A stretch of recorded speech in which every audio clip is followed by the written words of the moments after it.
been running around in Regulation Set G. Everybody, it's nearly time to kick off our action here. How are you going to be following along? Pokemon.com/broadcast. That's our new hub where you can catch all of the streams going on. The trading card game, Pokemon Go, as well as Pokemon VG. It's not the most imaginatively named, but that's so that you can remember it easily. Follow along on YouTube and Twitch. We want to see those subscriptions. We want to see you enjoying it. Here we go. Thank you very much, everybody, for helping me with that. That's where you can follow along with all of the action. And what do you want to say when you're online and you want to talk about Pokemon? Let's go, everybody. Another improvised harmony. 1, 2, 3. Hashtag play Pokemon. Yeah, fine.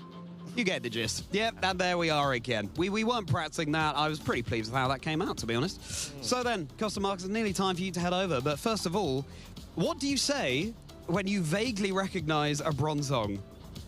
Vamos! No, Your face rings a bell. Right, get over there, everybody. It's a brand new day. There's so much competitive Pokemon to see as we near the end of Regulation Set G. Disfruten el show.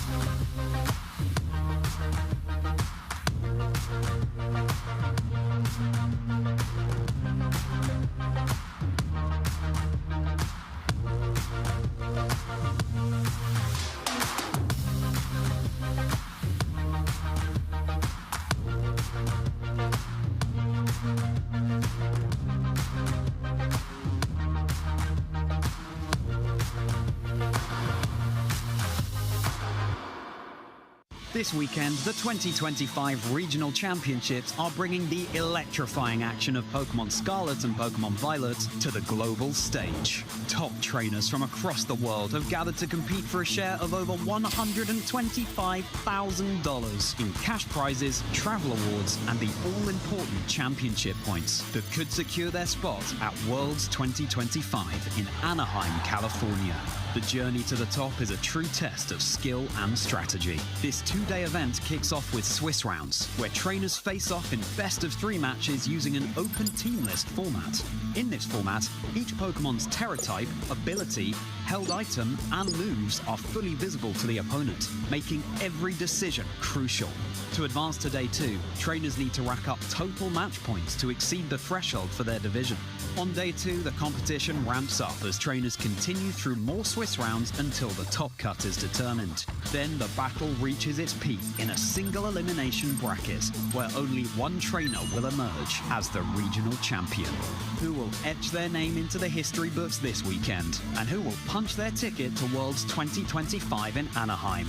Don't miss a minute of the action. Stay tuned all weekend long to watch the battles unfold live. To stay up to date on future Play Pokemon events, visit Pokemon.com/play.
Back from the couch, and we are on the caster desk. We are here for Day 2 of the 2025 Pokemon Sevilla Special Championships. I am Kostadai Dimos. This is Marcus Hammond, and we are so pumped to be seeing what we are going to be previewing for you lovely folks at home. What sort of high-level competitive action is going to be on display. Marcus, are you feeling the same? I'm feeling, yeah. You just said it for me. No, I'm feeling great. I feel like, well, we have the Snorlax here. We got the Slowpoke here. Yeah. Two Pokemon traditionally knowing for being a little bit like more like slacking, like a little bit more like snoring, like slow start into the day, right? I'm talking about Regigigas, but yeah, I don't feel like that at all. No, I'm really looking forward to the games today, and on Championship Sunday, I always feel like, well, at the end of the day, we're going to have a new champion, and that's always exciting to me. I know that there's a lot of players out there who are putting their heart in, practicing like almost every day, talking to their friends, trying to come up with new strategies, trying to perfect existing strategies. And one of them, at the end of the day, will become a champion, will go down in the history of Pokemon VGC. And I think that's just awesome that we're here to witness that. But, of course, before the final, we still have a long way to go. Our players still have a long way to go. And yeah, 2 more rounds of Swiss. That's what we'll see first. And then, yeah, let's see who will make it into the final bracket. Exactly. Swiss round number 9 is coming up right now. What we do have available are the standings from what we've been told too. So preview on the top, as we mentioned at the couch area, we have got 2 undefeated trainers. That is Jorge Tabullo as well as Javier Corrales. But there's a lot of, naturally, 7-1 trainers right now. At this point, we want to try to make sure if you're, let's say, for example, the trainers, you want to get still as many wins as possible, obviously until the end, so you win the tournament. But the crucial thing here is trying to guarantee yourself in top cut. You've got 2 more rounds. We already have 2 players kind of guaranteed, or at least have the highest probability to go into top cut, right? Yeah, exactly. They are guaranteed. Yes, as you said, 2 more rounds to play. So that means everyone that has at least a record with 8 wins and 2 losses at the end of these, then in total 10 Swiss rounds.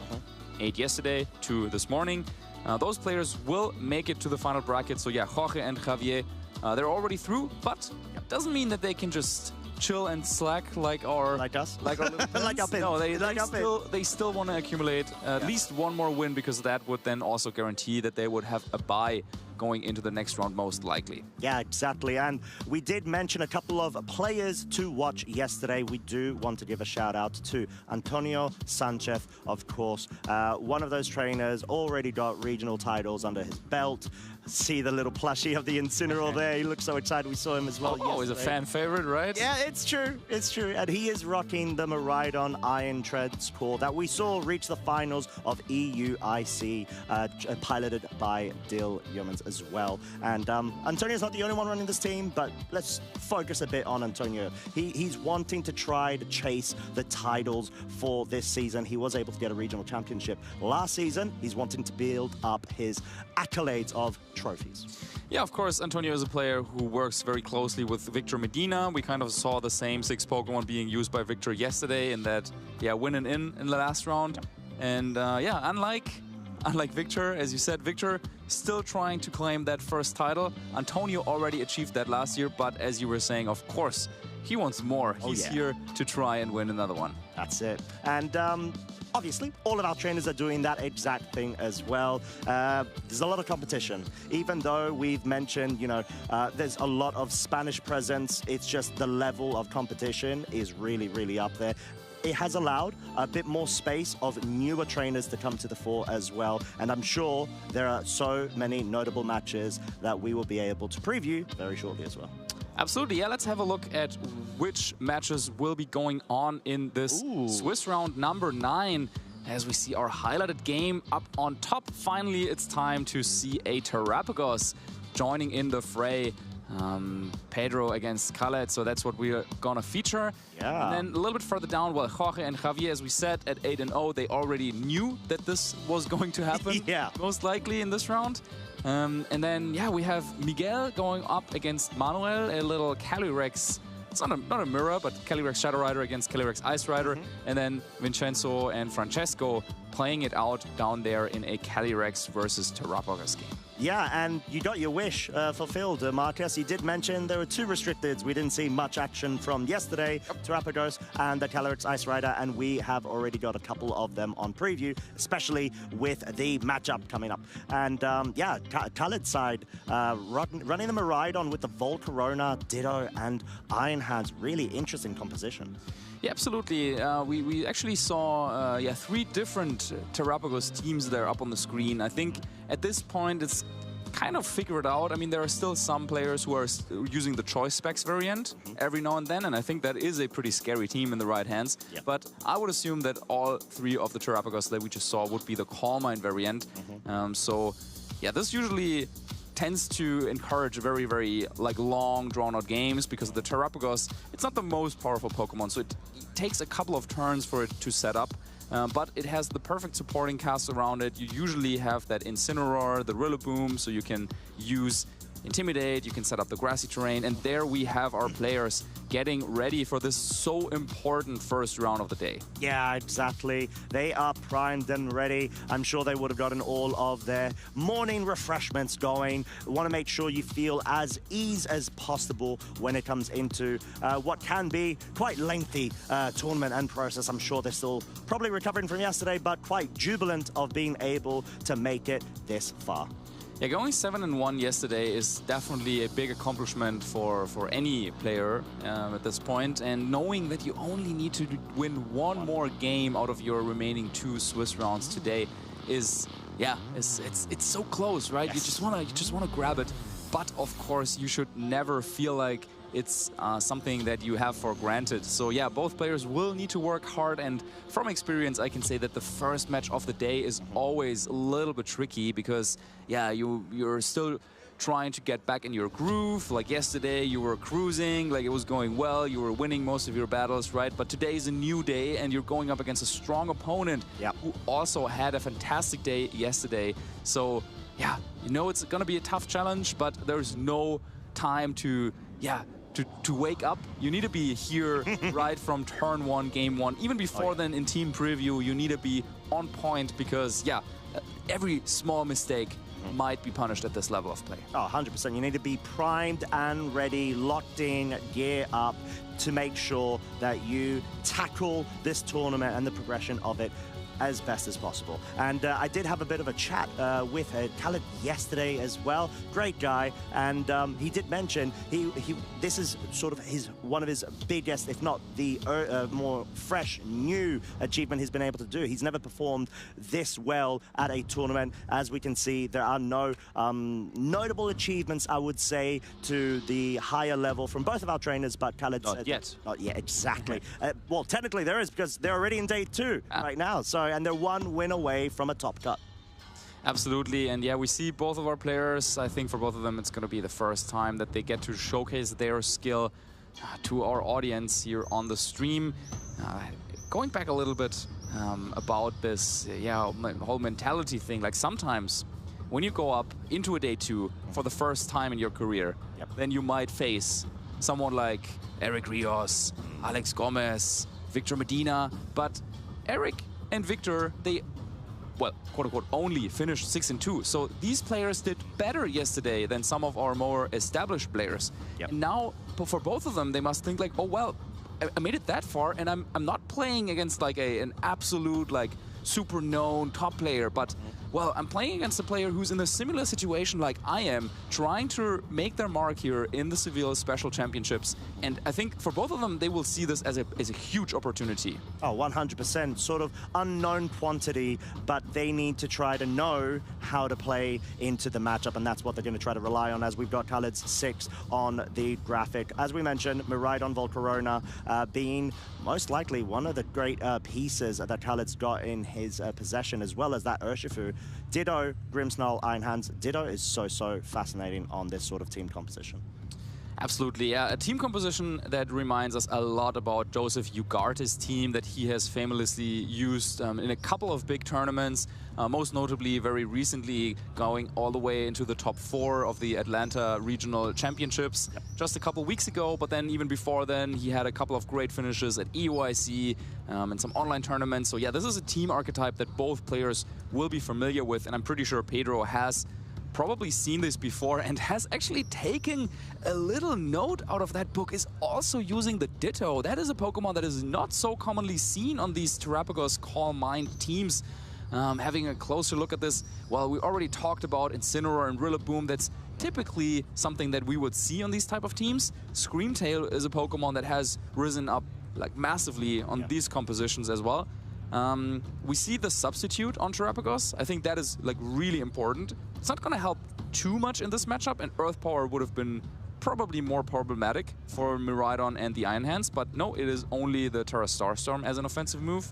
And then finally, well, Ogerpon is what you would expect, and the Ditto as well with the Focus Sash and the Terra Ghost. I would say, I think normally with these team compositions, it's possibly the Heatran that's over the Ditto slot, as we've seen with previous trainers actually rocking this as well. And maybe the Ditto inclusion is something to allow the trainer to be able to tackle those hyper-offensive sort of matchups that come in from the other side of the field and want to try to sweep your team, take advantage of the stall time aspect of your own team to have immediate pressure, essentially. Yeah, the Heatran slot is typically used, for example, against Koraidon, which gives this type of team a lot of trouble. And I'm thinking, well, we saw, of course, Wolf win EUAC with a kind of Perish Trap Koraidon team.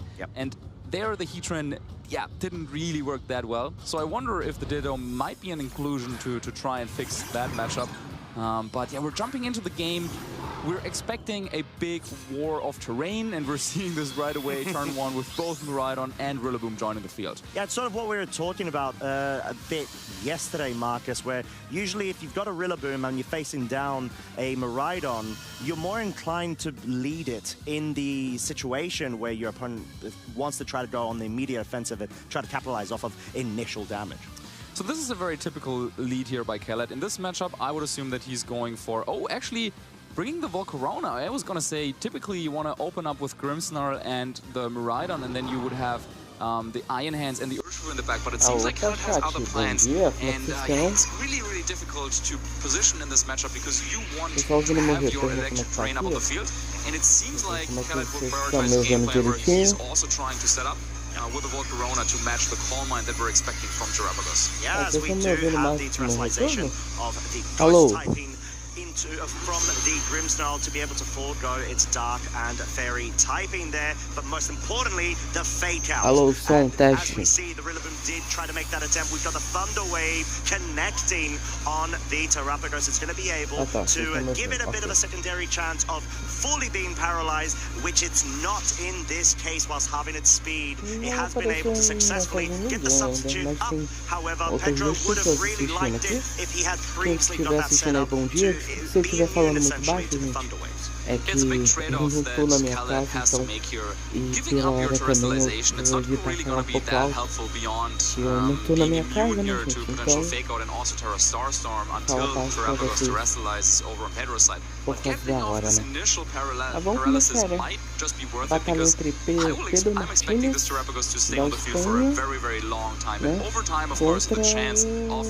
contra o nome do maninho aqui, que eu não tô vendo, abusado. Ok. Ele veio de o Khaled veio de Miraidon, Volcarona por enquanto, por esportes. E o Pedro veio de Rillaboom e Terrapagos, por enquanto. Então ele já aprendeu a todos, espero que esses comecinhos de domingo vocês vão para todos nós. Obrigado a todo mundo que saiu assistindo. Let's see, Terrapagos setting up with Calm Mind as well. That will, I think it's definitely a good turn for Pedro, getting in that Ogerpon, and we've already seen terrestrialization on the Grimmsnarl, so that means Volcarona will not be able to terrestrialize out of its 4-time weakness to rock-type attacks, so might be Cudgel. Acompanhar o primeiro dia, mas eu estou acompanhando o segundo dia. Was giving up the terrestrialization on turn 1. Now we can see how that can come back to bite him. Yeah, exactly that. And This may even force Khaled to try to go for the disruption play with the Grimmsnarl, maybe try to target the Oddmon down with Thunderwave, or even go for a foul play, break that sturdy, and allow the Goldbrunner to hopefully try to pick up a KO, since it is faster than the Oddmon because of that quiver that's been set up. Yeah, that's one way, but that is a very kind of like, you can kind of see that coming type of play. And Pedro, yeah, we see it. I think he called this out and went for the spiky shield. That's exactly what he did. Yeah, Khaled doesn't like this, of course. Would have liked to get through this sturdy, but Pedro read into this really nicely and has other plans. Yeah, exactly that. And may even try to go ahead and set up. Maybe a Carmine, but the Terrapagos is paralyzed, unfortunately. The substitute does not throw away that immunity in that case. And all of a sudden we're in a spot where Khaled may even be tempted to try to still target down the Oddmon to break the sturdy, but there's still grass terrain on the field, and you've got to be able to find a way to navigate some tumultuous waters here. Yeah, switching out the Volcarona to avoid the Ibercudgel makes a lot of sense in this crucial decision. I think he's going for a foul play there. I might have liked to see the Thunder Wave, just because, yeah, this is shaping out to be a very long and drawn-out battle already. Yeah, exactly that, and it is the foul play. Critical hit deals so much damage, and we do see the Terrapagos finally getting the Calm Mind boost off. It is now at +1 in special attack and special defense. And with the fact that the Iron Hand's now in on the field, this is something that Khaled does very much like, because we know how powerful this Pokemon is. It's got Drain Punch, it can hit the Terrapagos super effectively, but at least for now, break the substitute. Yeah, Reflector's already up, and we just saw how little damage that Iron Hands took, but now would be a good time to maybe also set up a light screen, just to make sure that this Terrapagos isn't starting to rack up too much damage on Iron Hands. And as we get confirmation of the fourth and final Pokemon of Pedro's side, this Iron Hands looks to be really tough to get rid of for Pedro. Yeah, and I think Pedro may even try to get a couple of Intimidate cycles going. As actually, we have the Terrestrialization coming out right now from Pedro's side. Of course, it is going to be Terrapagos going into stellar form. It will be breaking away the grassy terrain. It's a big question of every game with Terrapagos. When exactly do you want to click that Terrestrialization button? Because, yeah, this is something that you can only do once in the battle. Of course, Terrestrialized in the Terrestrialized form, Terrapagos is much stronger. But yeah, you can only use the one-time effect of getting rid of any terrain, and this potentially also could have been nice against the Miraidon later on in the battle, but Pedro is saying, okay, I want to get off damage right now, because yeah, if this battle takes too long, then with the paralysis, with the screens, with everything that was set up over on Khaled's side, yeah, I just need to get some damage in right now. Yeah, and it is going to get a move off right now. Of course, the Terra Starstorm now hitting spread damage because of the Terrestrialization. You see the Grimmsnarl taking super effective damage because of it, but still surviving thanks to the light screen in effect. Yeah, not quite enough to get rid of Grimmsnarl, which in this spot cannot really do too much. You cannot go for Thunder Wave on the dark type of Incineroar. And yeah, Foul Play is not going to deal as much damage to anything.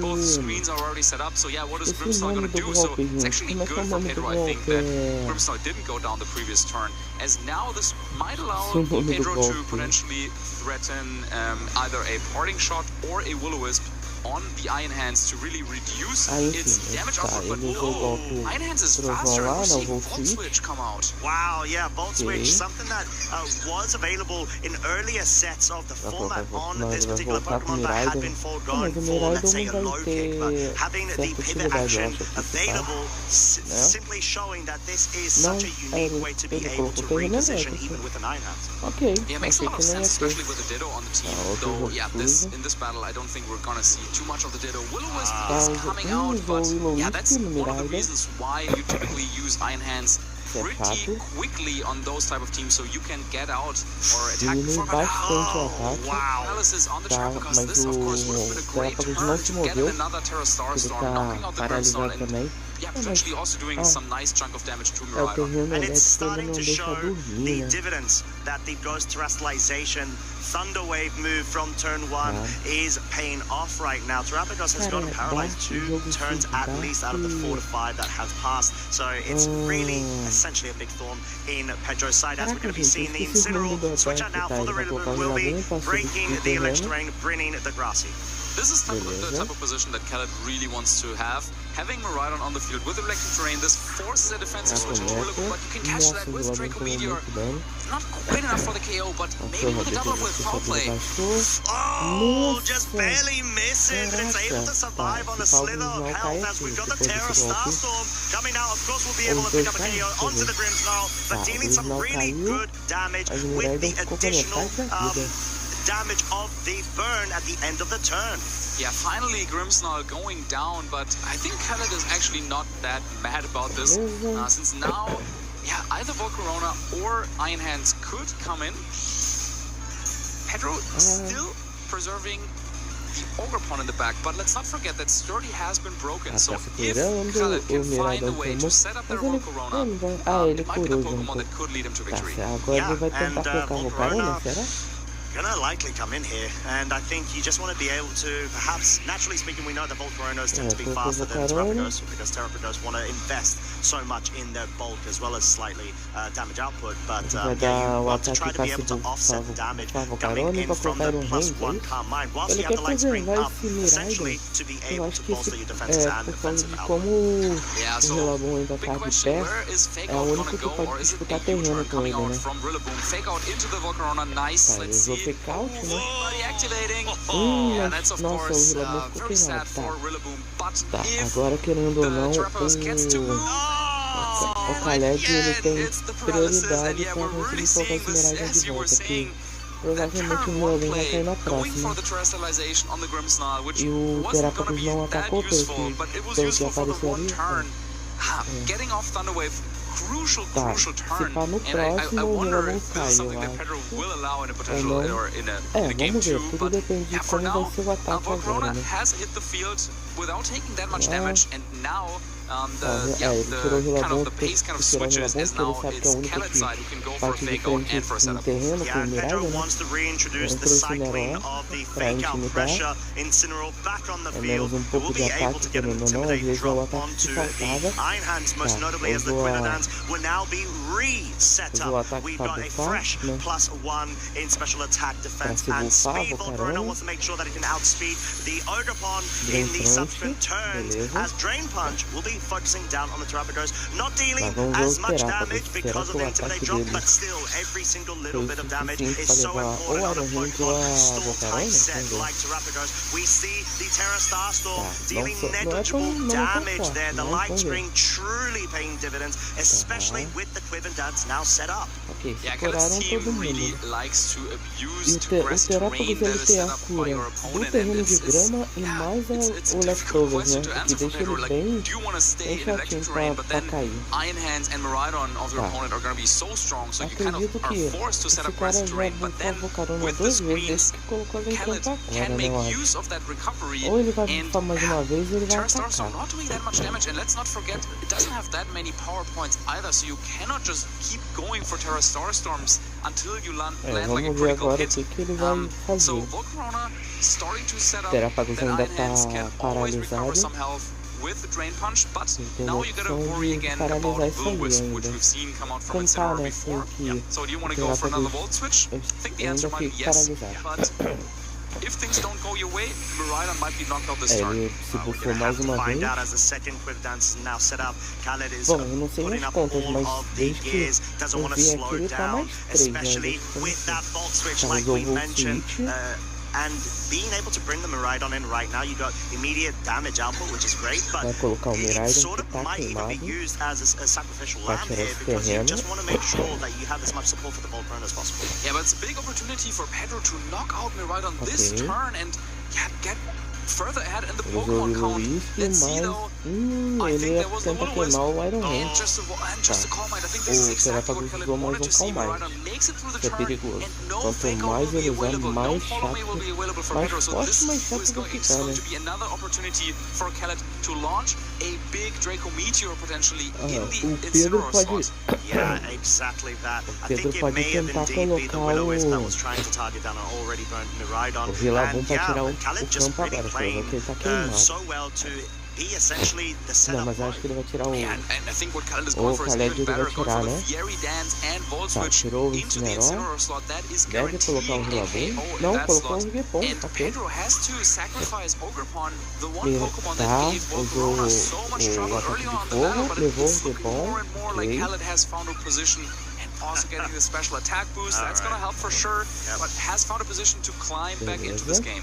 Yeah, and the fact that you're able to get additional stacks at the eu vou switch no 50%, let's say, chance of it to occur is so powerful. And now we do see a Volt Switch, sort of a revolving door of Pokemon in between the Miraidon and the Iron Hands being brought back onto the field. We'll have Fake Out available yet again. And most likely going to be either seeing the Rillaboom and Incineroar coming out shortly. However, before then, we've got the Terra Starstorm. We'll be trying to go for the chip damage. We see it still does respectable amounts of damage onto the Volcarona, but thanks to that Citrus Berry, we have got so much more HP recovered immediately. Yeah, Incineroar on Pedro's side could have gone for a knockoff early on, but didn't go for that. So Citrus Berry, another chunk of nice HP recovery on Volcarona, and yeah, with Iron Hands on the field right now, you have the fast Fake Out.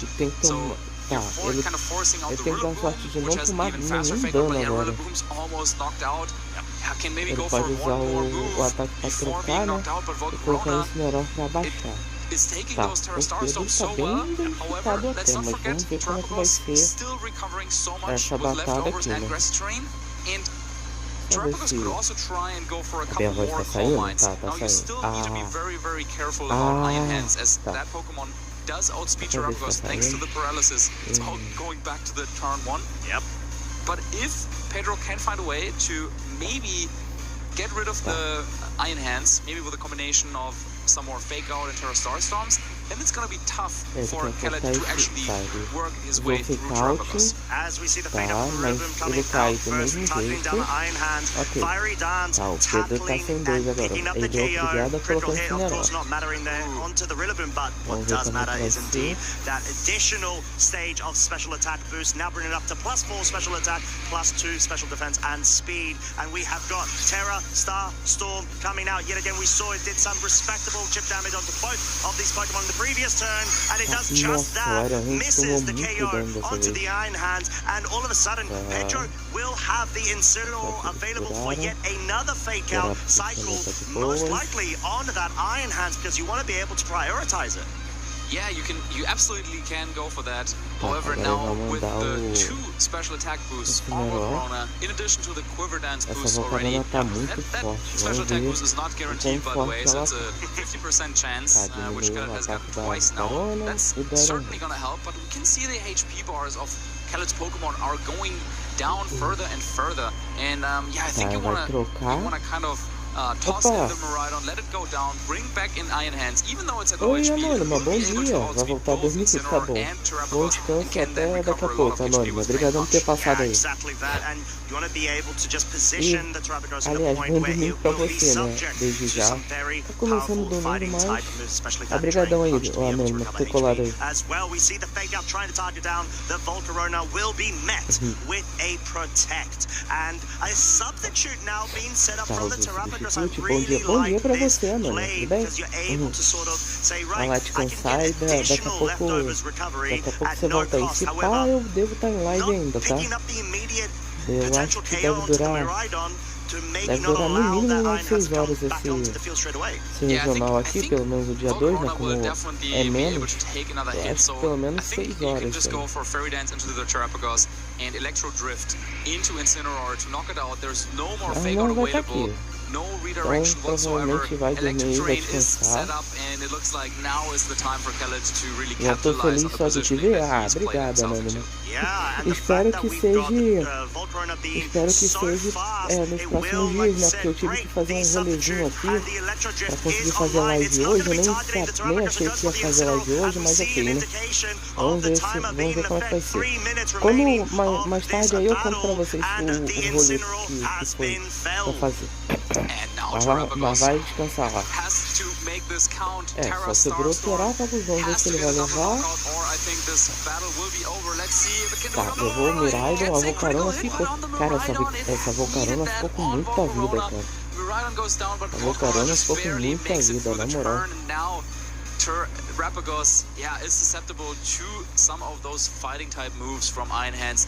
At such low HP, but both the Iron Hands and the Volcarona make it until the end of the battle, and with a double up, should be able to get rid of Terrapagos finally. Yeah, this is a nail biter, folks, because we've also got Quad Drive, which is enabled because of the electric terrain, so there's going to be a lot more damage output. 1.3's worth of a multiplier being packed up with this drain punch. 2 minutes remain as an indicator with the time, but we've got the fake out. It will be flinching. The Terrapagos and the fiery darts plus full special attack will be targeted down, dealing about 15 to 20% of its HP and getting yet another boost. It is going to be dealing even more damage in the subsequent turn. And the fact that we've got the paralysis on the Terrapagos, like you mentioned, Marcus, this Iron Hands will be able to outspeed. Pedro was hoping to see a Quiver Dance there potentially, because that was guaranteed as well. But Khaled was like, you know what, I can just go for Fairy Dance and Drain Punch, and that's gonna get their knockout anyway in the following turn. And that is exactly what will happen. And Khaled, after a masterpiece of positioning play, takes home game 1. Yeah, and in what an emphatic way to do so.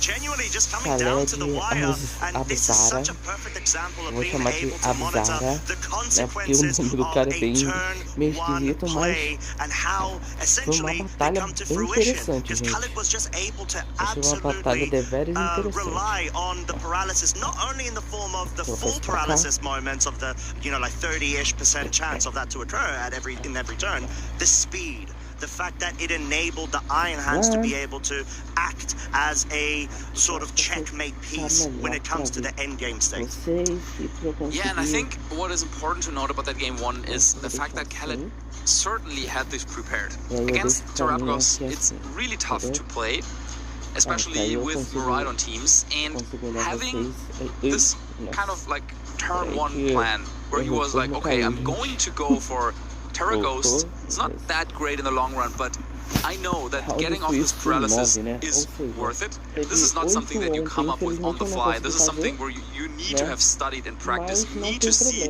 how does this shape out, because investing Terra on turn 1 on a Pokemon that will not play such a huge role throughout the battle, that's a big commitment. Exactly. So you need to know and you need to understand the details about this Thunder Wave, and I think both players did, because Pedro also was going for a substitute right away. He knew that, you know what, let me get safe off that Thunder Wave right here and there, but because of the Terra Ghost play, that didn't happen. And Pedro's going to really have to factor that in, essentially, going into this game too. Do you feel like there's going to be any sort of switch up from Pedro's side, or go for the good old reliable Terrapagos and support Pokemon lead? I think Khaled will definitely go for the same thing, because now there's going to be mind games as well.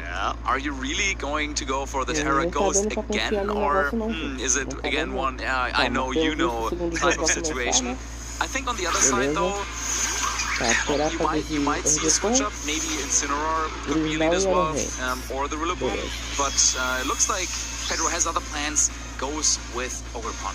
Yeah, and being able to have that redirection available might be the key that Pedro's identified here to be able to forego the targeting of the Thunder Wave into the Terrapagos. Yeah, so that is definitely one way to ensure Terrapagos does not get paralyzed, but with Iron Hands next to Grimmsnarl, of course, there could just be a Fake Out and Thunder Wave combination. So in return, Pedro might want to go for a double protect, but then the way to punish that over on Khaled's side would be to use the opportunity to set up a screen. Yes, exactly that, as we do see Pedro going on the defensive immediately, wanting to avoid any fake out flinches, and Khaled, like you mentioned, just absolutely called that. Seeing and understanding the adaptation that Pedro may be trying to go for, not even going for fake out here, just going for the raw drain punch, targeting into the Terrapagos in case the Ogerpon wanted to catch out the fake out and want to be able to break the substitute subsequently. Yeah, for viewers at home, this is, I think, a good example of understanding how much pressure you're exerting with your Pokemon and how your opponent might have to react to this. Of course, you could say, that was like a little bit risky, you should have gone for the Thunder Wave, but yeah, at the same time, are you really going to let the Terrapagos be susceptible to that move just after how Game 1 went? And yeah, Khaled caused that nicely, sets up Reflect. Yeah, and Substitute has now been set up as well. No Thunder Wave. We see the Drain Punch targeting the Rillaboom and the foul play. So Khaled maybe gets a critical hit as well onto the Rillaboom, which it most definitely was not going to be able to do before the appearance of that critical hit. Yeah, that's a big critical hit. Wow, getting rid of Rillaboom means now for the remainder of the game, Khaled will have terrain control with Miraidon that is most likely lurking in the back, waiting for the right time to switch in. But let's talk about the fact that Pedro just went with a substitute. He did not care about a potential Drain Punch, about a potential Thunder Wave coming in. That was a really risky play, but Pedro understood, again, this time around, he was the one exerting pressure with Follow Me, so was expecting his opponent to respect the Follow Me or respect the potential switch out of Terrapagos. But with that critical hit, Khaled now taking a key knock on this game too. Yeah, and we're just going to have to see how this unfolds. Pedro really wanting to put the his foot down on the gas right now and say, I'm able to do this as well. Let me show you. Substitute being so crucial right now, it will allow the Terrapagos to start getting the setups going, especially because the Incineroar, even though the Rillaboom did go down, it allowed the Incineroar to come in for the Fake Out Pressure as well as the Intimidate. And we have another switch up. We have got the Urshifu on Khaled's side and a double switch actually with the Miraidon immediately finding a solace with the Rillaboom being KO'd and knowing that it's electric terrain will run dominant for the rest of this game.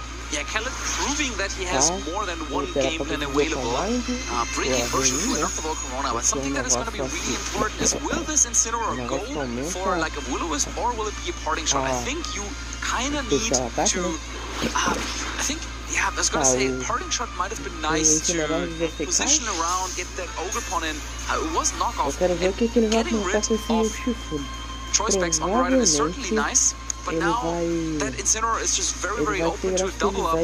Let's say Surging Strikes and Volt Switch will take a knock on that KO. And then Pedro is down to just 2 Pokemon remaining, and that's going to be really, really difficult. Yeah, the momentum is definitely in Khaled's favor. Pedro's going to have to be able to navigate his way out of this and be able to reapply the initial pressure that he was able to find. And it's so difficult to do that when you've got such offensive, quick Pokemon facing you down on the other side. And now is the time to click that terrestrialization button. Well, there was one more way, of course, for Pedro to get rid of electric terrain, but I'm afraid it might not be enough to save Incineroar, and that means, yeah, Terrapagos really needs to make this turn count. Substitute is still up, there's no paralysis, so first of all, let's see how the speed interaction is between Urshifu and Terrapagos, but yeah, Electrodrift coming out into Incineroar will do a good chunk of damage, but then it's all about those Surging Strikes that will follow up. Exactly, and not going to be able to absolutely miss a KO with this Urshifu, especially going for the Surging Strikes. Will, of course, be taking a bit of chip damage from the Rocky Helmet. 2 uses worth rather than 3 because it's able to pick up the KO before then. But Terrapagos is already a +1 of its special attack and special defense. It will go for the Terra Star Storm. How much damage will this be able to deal? The fact that the light screen is not up as well. It just barely misses the KO on both the Miraidon and the Urshifu. Pedro really needed the double KO there as he still has a substitute intact. Yeah, it looked like Khaled was so ready for this damage rolls as well, though. Yeah. And knowing exactly which moves your Pokemon can take and which they cannot take is so important at this level of competition. But yeah, Khaled's Pokemon made it through the turn, and now it is a 4v2 situation. However, there is a chance. Ogerpon should outspeed the Urshifu. Urshifu does not carry Aqua Jet, so Ogerpon could take care of Urshifu, while Terrapagos might be able to either get rid of Miraidon or set up another Calm Mind if you wanted to. As the Grimmsnarl will be switched in, Miraidon wants to make sure it's got terrain for some high-octane damage output in the following turn. No redirections here. We just have a raw Ivy Cudgel onto the Urshifu, who does pick up the KO, and this gives a lot more breathing room for Pedros to get that additional Calm Mind going, now at +2, and it's going to be able to deal so much more damage. Sure, it's not going to be able to get rid of the alleged terrain when the Miraidon comes back in. However, the fact that we've got a bit more of a better position, let's say offensively for Khaled, is going to be trying to take advantage of that, but he needs to deal damage as quick as possible because Pedro is starting to tip the scales slightly. Yeah, having Iron Hands waiting in the back for Khaled is going to be a key Pokemon. You can 1v1 both the Terrapagos and the Ogerpon at this point. However, Grimmsnarl will need to set up Light Screen this turn, so cannot really go for, let's say, a Thunder Wave to help Iron Hands outspeed Ogerpon potentially later on. And Miraidon, yeah, cannot really do that much either. I mean, you could try and get a sneaky Draco Meteor off on Ogerpon, but it might as well just go for Spiky Shield as well. So instead, looks like Keller decides to go for the Terra Dazzling Gleam, which will allow it to bypass any sort of redirection, and no matter which Pokemon will protect. However, I'm not sure if Substitute will go down to this move. Exactly. It's going to be very close. We have +2 Calm Mind special defense Terrapagos, so it's going to be a very interesting question that we will have answered very shortly. It does seem like the Light Screen may have been set up there, unless it was Reflect. Apologies for my Spanish. But we have got Dazzling Gleam online. Is it enough to break the Substitute is the real question here, and allow more breathing room for Khaled. Let's see. No, it doesn't. Terra Starstorm will definitely pick up the KO on Miraidon, deal so much damage onto the Grimmsnarl, and the fact that we have got this Ogerpon still having its sturdy intact is such a good position for Pedro.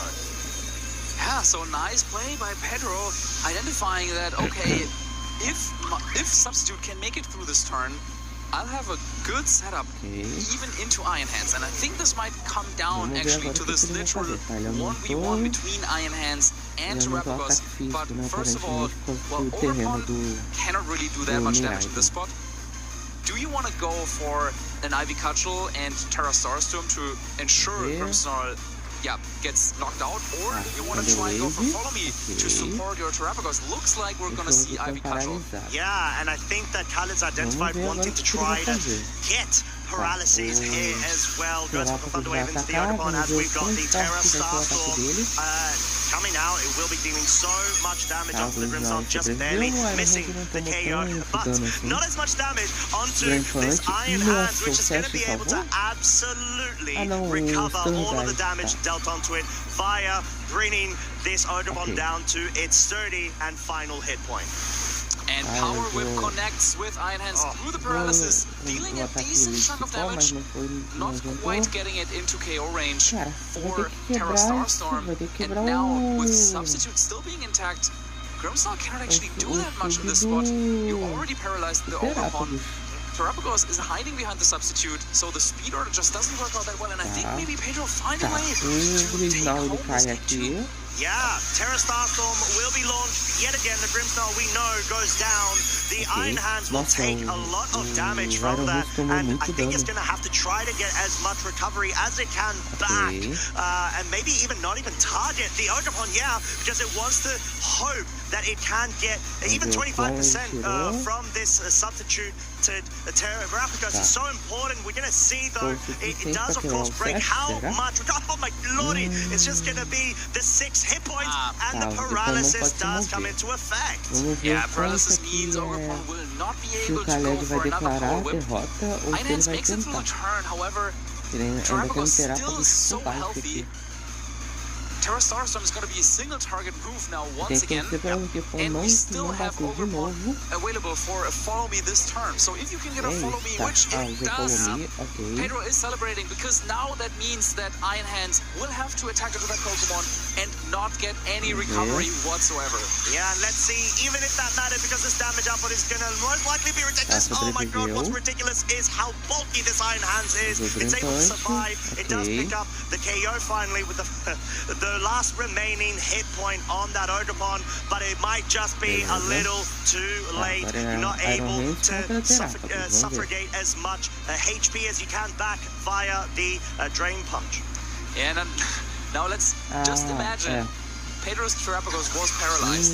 Iron Hands would be able to outspeed it and recover so much health with Drain Punch, but nope, not this game. Pedro says Terrapagos outspeeds, gets the KO, and series is tied up 1-1. We're going to game 3. Going to game 3, and in the fashion of sort of a mirror-like what-if scenario that you just highlighted there, Marcus. Game 1 with the paralysis on the Terrapagos. Game 2, no paralysis, and literally a stare down between the Iron Hands and Terrapagos.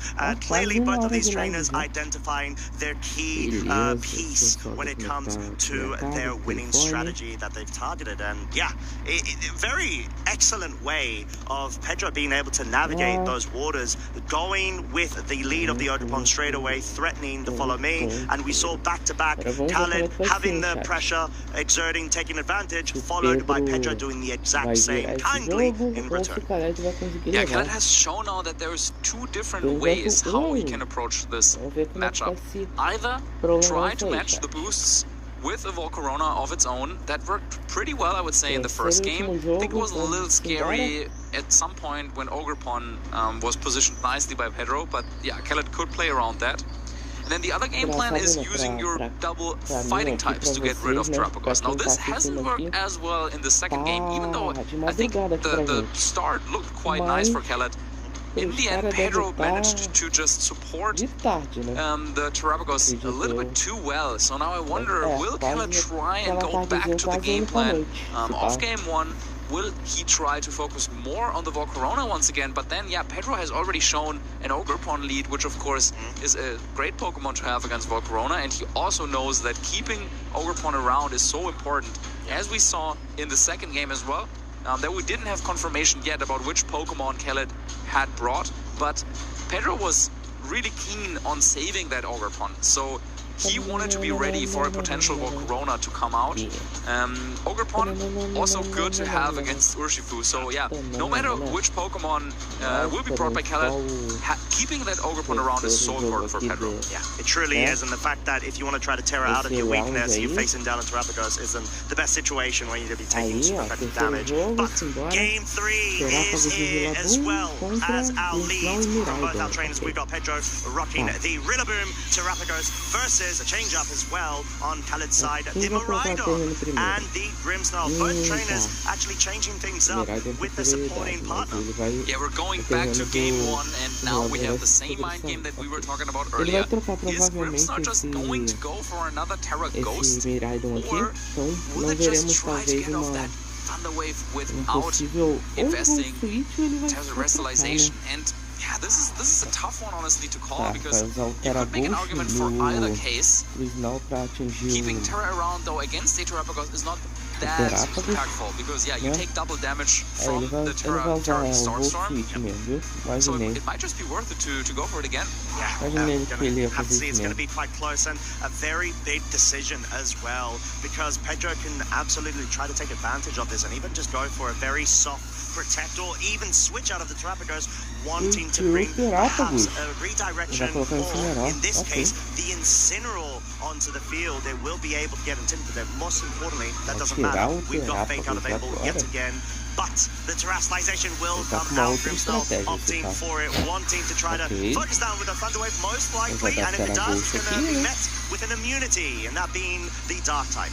Yeah, big move by Pedro, saving his restricted Pokemon in this instance from being paralyzed. Oh, there it is. And there it is. Doesn't affect Incineroar because of the dark typing. Volt Switch comes out, but it's in grassy terrain, so it doesn't even do half. And yeah, that Rillaboom didn't move yet. No Fake Out coming out, so it could just be a big Wood Hammer going into the Grimmsnarl slot potentially. Yeah. Could also be a U-turn to try and reposition, but this already looks like a winning turn 1 for Pedro.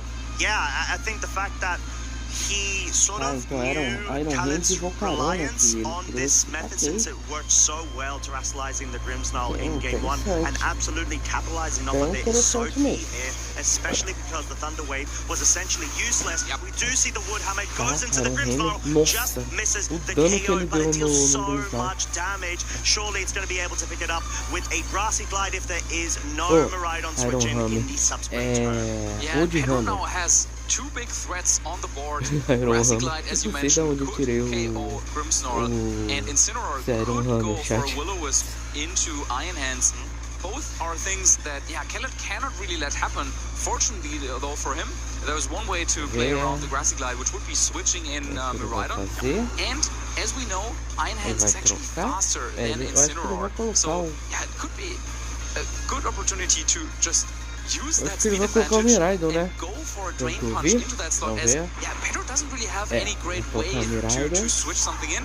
However, Fake Out is still active for Pedro, so I feel like it's going to be a little bit of a slower turn potentially, but it has a lot of risks for both players. Yeah, this is sort of a necessary board rotation turn. You want to be able to better place yourself going into the next turn, as the Incineroar does switch out.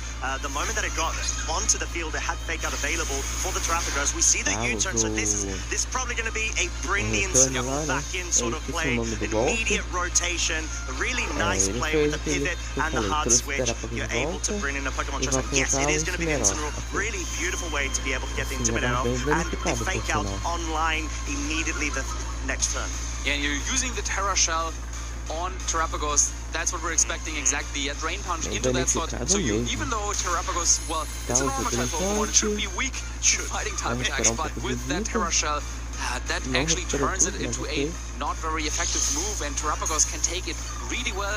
Super nice play by Pedro. But yeah, as we were saying, both players taking it slow a little bit was a big turn for repositioning.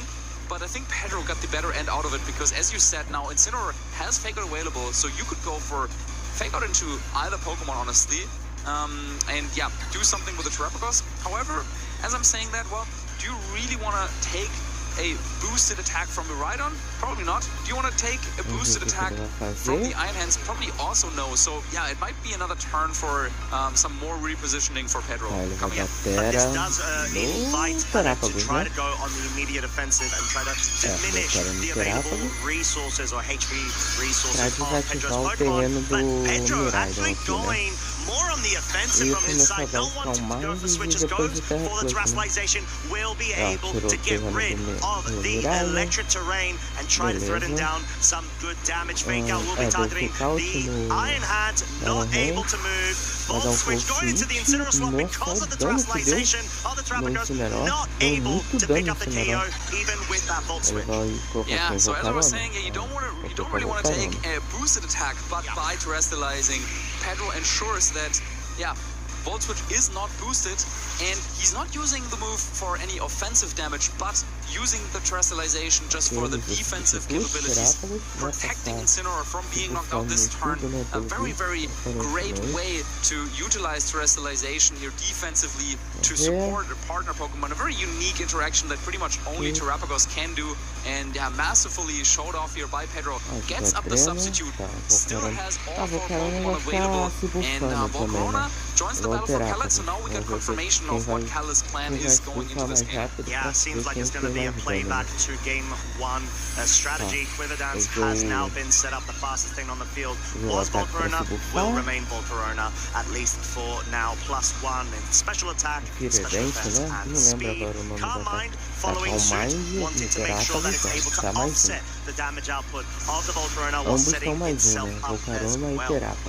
And what is Iron Hands going to do?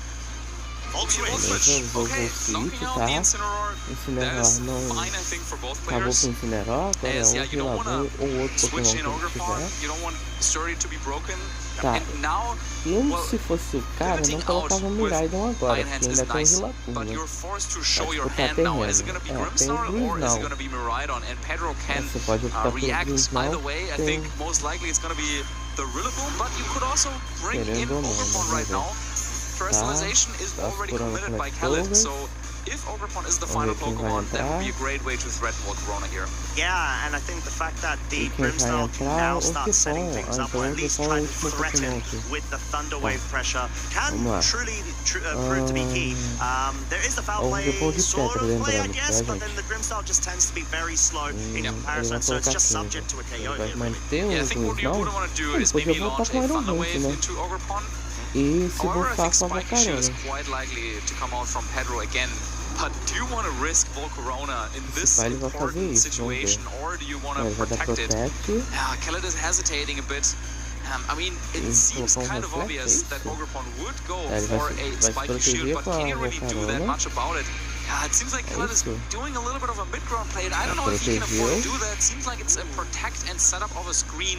And not E hard vai colocar calling Reflect. a É isso mesmo. protect or not protect from Ogerpon. Yeah, but Ogerpon didn't even go for that, trying to target down the Ok, Volcarona tentaram atacar, não with the foi, mas Ivy a Cudgel, Volcarona tá obviously because Khaled protegida. does not have the Terrestrialization Tá, será pra available fazer o ataque, não anymore, at pegou. least to É, use só on the Grimmsnarl que cai Volcarona, aqui and mesmo. the Tá. Terra Starstorm will come out. Unfortunately, this Grimmsnarl is going absolutely back into its Pokeball, will get KO'd from the Terrapagos at +1, and like you just mentioned, Marcus, it feels like such a loss of momentum from Khaled's side in this turn, and fazer o even quê? just the one Nessa turn jogada is pelo so Grimmsnarl crucial não tem when it problema, comes né, to gente? this sort of matchup. O que importa é Yeah, o if it was Spiky que faz a Shield, estratégia. then Né? now you can Khaled, ele go tem a into estratégia either de Iron querer Hands and go buffar. for Fake Ele Out, vai or you arriscar can bring in colocar o Miraidon Miraidon and go tendo for o double up Rillaboom into do outro Ogerpon. lado ainda? But it wasn't Spiky Shield, so now Ogerpon Tá. still could go for Spiky Shield to protect itself. You know, Ele vai do you trocar really esse want to Ogerpon commit pra two colocar o moves into Rillaboom. that Pokemon? Reflect being set up helps against any physical attacks, but Terrapagos can just go for some more Terra Starstorms in this position. Tá. And it's now you gotta Ele vai make a atacar o call slot de anyway. So Terrapagos. I think I'd much Ok. rather have seen Khaled try and make a read the previous turn, maybe setting up a light screen instead of the reflect as well. But it's a tough position and no protect, no Spiky Shield coming out from Pedro. Makes a very risky play, É bastante but it dano até. looks like it's gonna pay off. It's going into the Terrapagos, it's not going into the Ogerpon. Oh my lord, this is going to absolutely change the board completely. Pedro is most likely going to be trying to target down the Volcarona with the Ivy Cudgel, and he does. He picks off such a vital piece to Khaled's strategy in this game 3. Absolutely playing guts for guts in this scenario, trying to force Khaled to make a read, which he got correct. Terra Starstorm, single target, +1 is not enough to pick up the KO Miraidon, but my lordy, is it enough for a two-shot range? Yeah, Pedro's team is Nossa, o fato do built ataque exactly da like that. You want to Volcarona support não your ter Pokemon throughout the battle, you want to set up, you want to pivot, but then when the time comes, you are ready to strike, and Pedro struck this turn. Ivy Cudgel, one-hit knockout. Terra Starstorm, 70% damage on Miraidon, and now, the tables have definitely turned, and it is Eu acho que quebrou, né, no Khaled who último. has to find a way Vamos ver como é que to se quebrou ou even não. do Ele vai something to saber stay in the agora, né? game.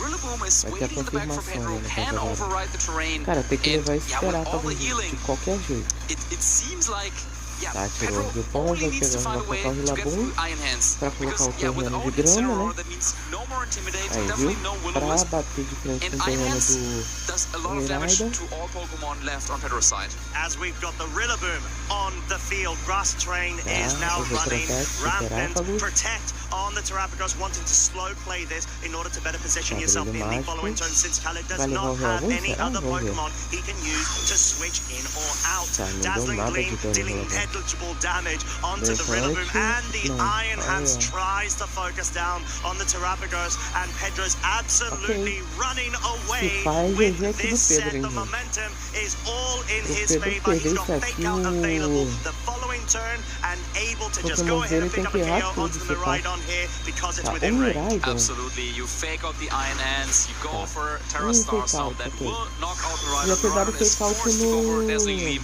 Not even boosted by Terrestrialization, so quite weak, especially now with grassy terrain up.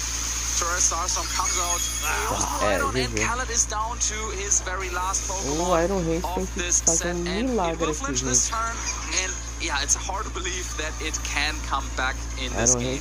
Yeah, it's just the fact that it's not going to be able to outspeed this Terrapagos, and the Terrapagos, of course, eventually, because of all the supporting pieces by inside, it's going to be able to out-damage this Iron Hands. It doesn't even have electric terrain to be able to bolster the Quartz Drive, and there we have it. We have got the forfeit, Pedro Martinez, your winner and top cut progressor. O Pedro deu uma virada monstra aqui nesse jogo. Começou perdendo, teve uma calma aqui. Foi bem resiliente. O cara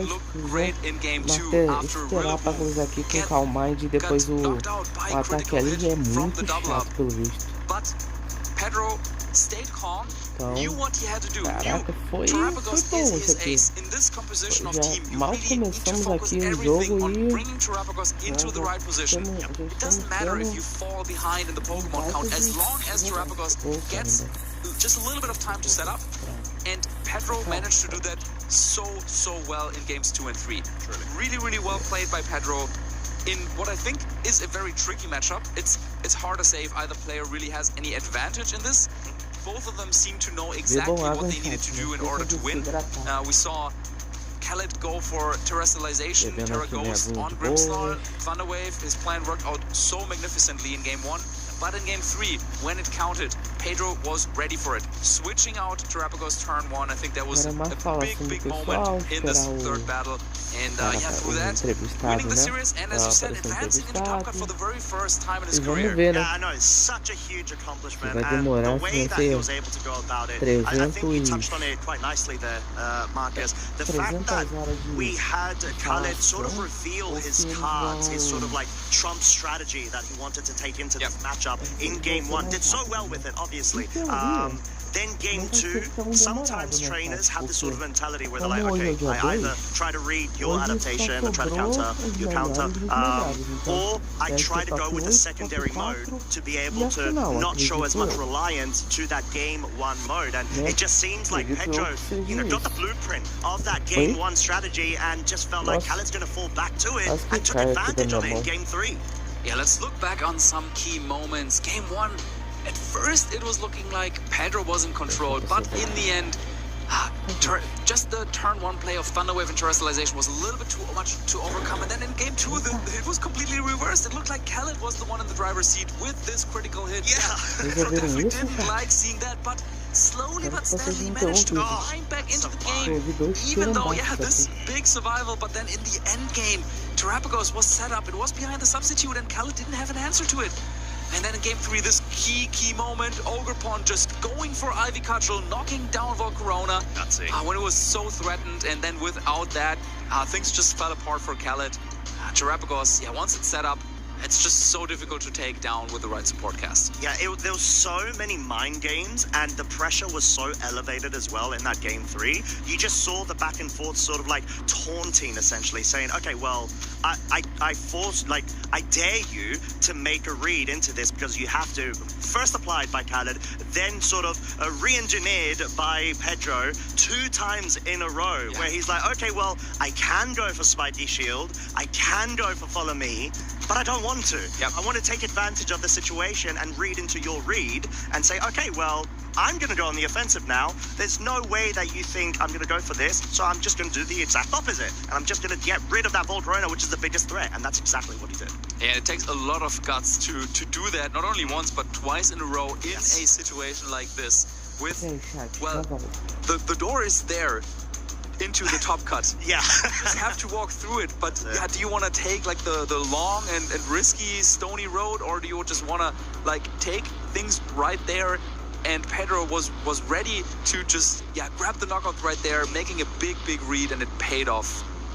and for good reason, like massively. And he is now in top cut. Obviously, we still have an additional Swiss round to go, but yeah, the fact that we're starting to see more and more people clinch that top cut spot is so rewarding. So what we're going to do is, unfortunately, we're not going to have an interview. We are going to go for a momentary moment to allow you guys to get some refreshments before we are back with Swiss round number 10.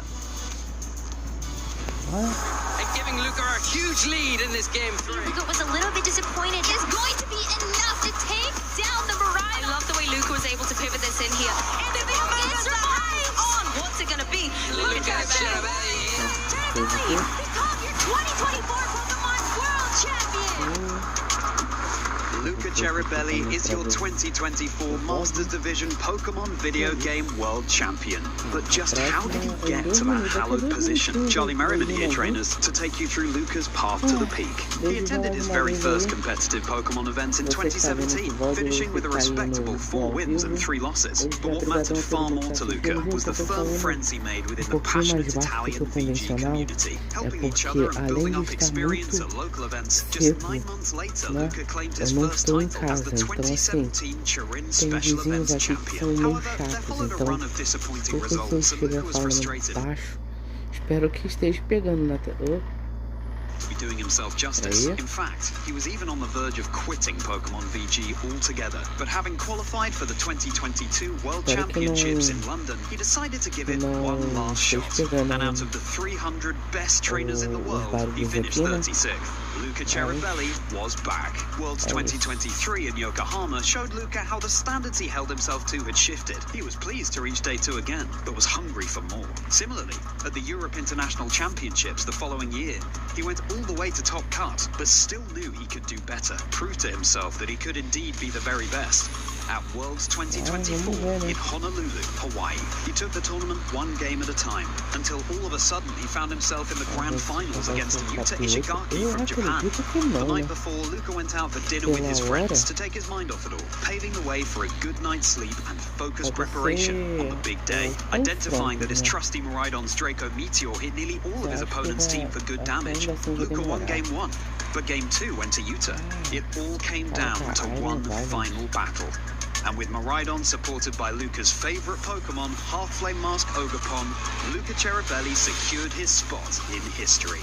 The first thing Luca did after winning? Rush into the arms of the friends who made attending events so special, that helped each other improve and grow, that was such a crucial factor in Luca becoming world champion. After all, in the phrase we all know so well, you teach me, and I'll teach you. As for what's next for Luca, well, in his own words, I'm not letting winning worlds be a hindrance to my growth as a player. I'm not just hiding behind, I won the world championships. Trainers, the best is yet to come. Want to walk your own victory road? Head to Pokemon.com/play. Who knows?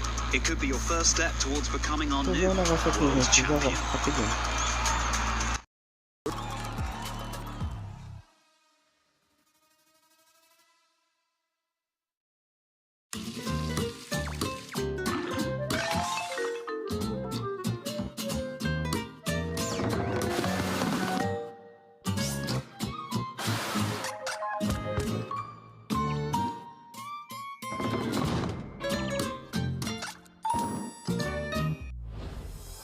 Zoe, why did the Psyduck cross the road? I think you can get it to get to the other Psyduck. Welcome back, Pokemon traders. We're about to get into Swiss round 10. I thought that previous match was absolutely incredible. It was a long one. It was an epic onslaught from both of those traders, and I absolutely loved seeing what they had up their sleeve, trying to get one up on the other. Yeah, it was so incredible, the fact that, you know, there was that one moment when you could think, oh, it could go either way.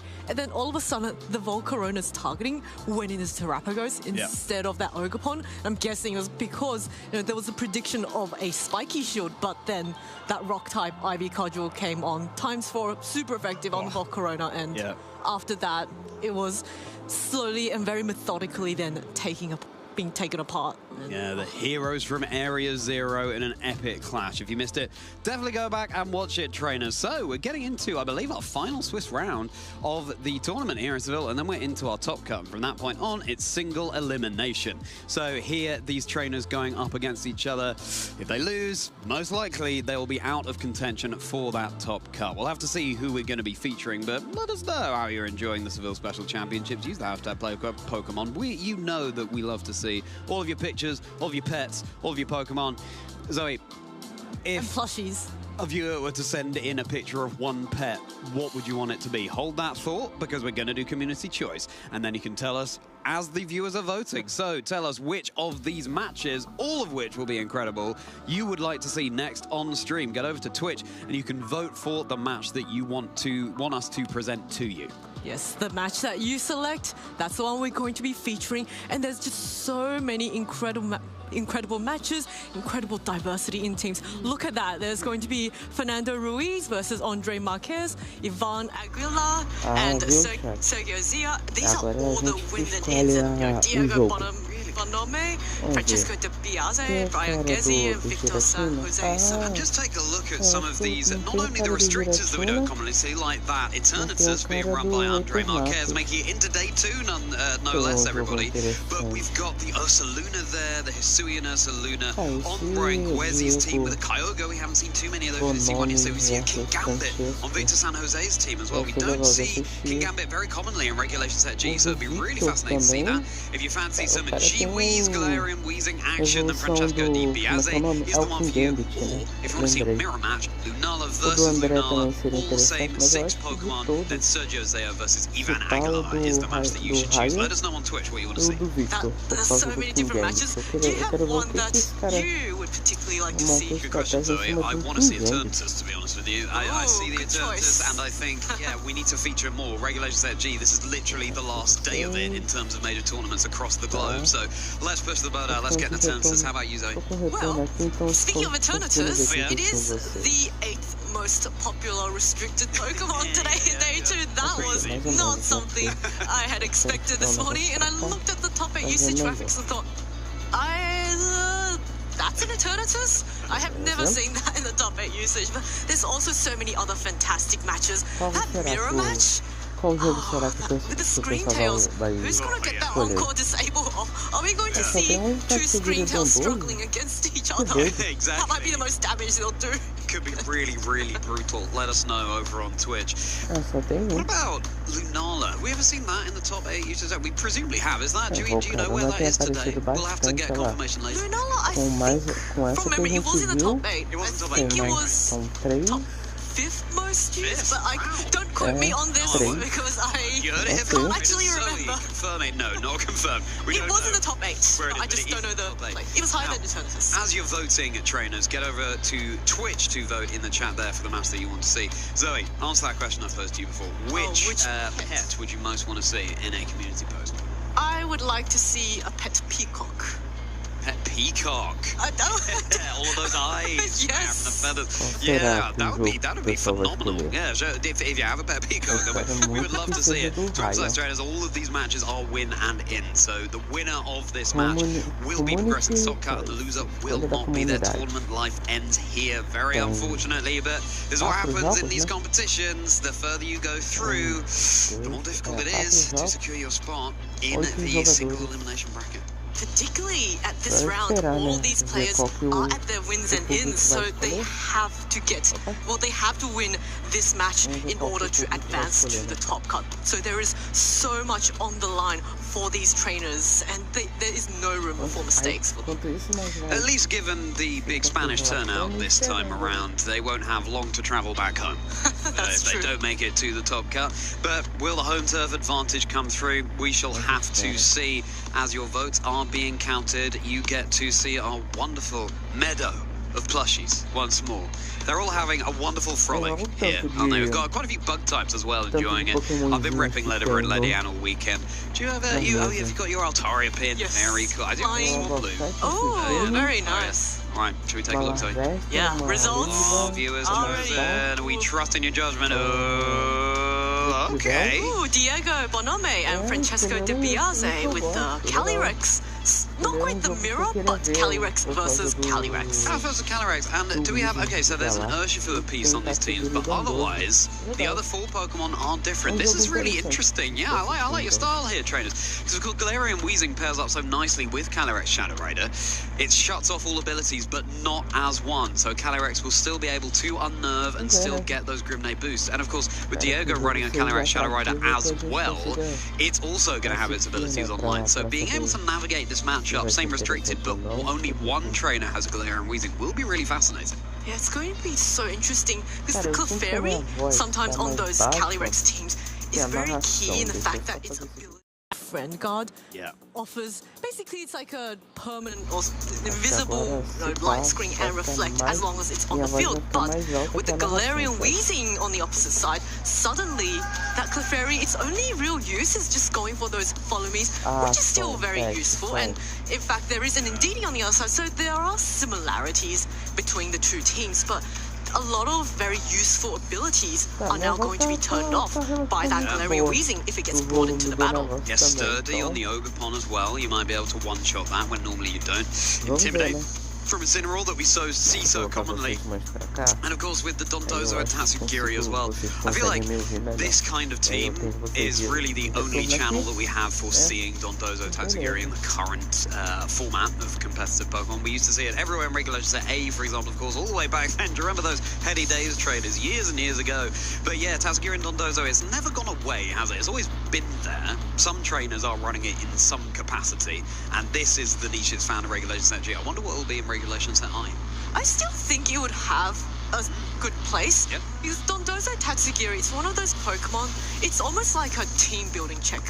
Do you have an answer to this Pokemon in your team building? Because if you don't, you're going to really have a hard time trying to break through the Dondozo once it gets boosted up with all of those +2s to its defense, special defense, and then it's got +2 to the attack and speed, so all of a sudden it's outspeeding everything. So, you know, that Dondozo Tatsugiri, it's right now, I think a lot of players have learned to deal with it, and we saw yesterday on the stream a few Dondozos and how their players dealt with it, and how sometimes the players just couldn't quite break through.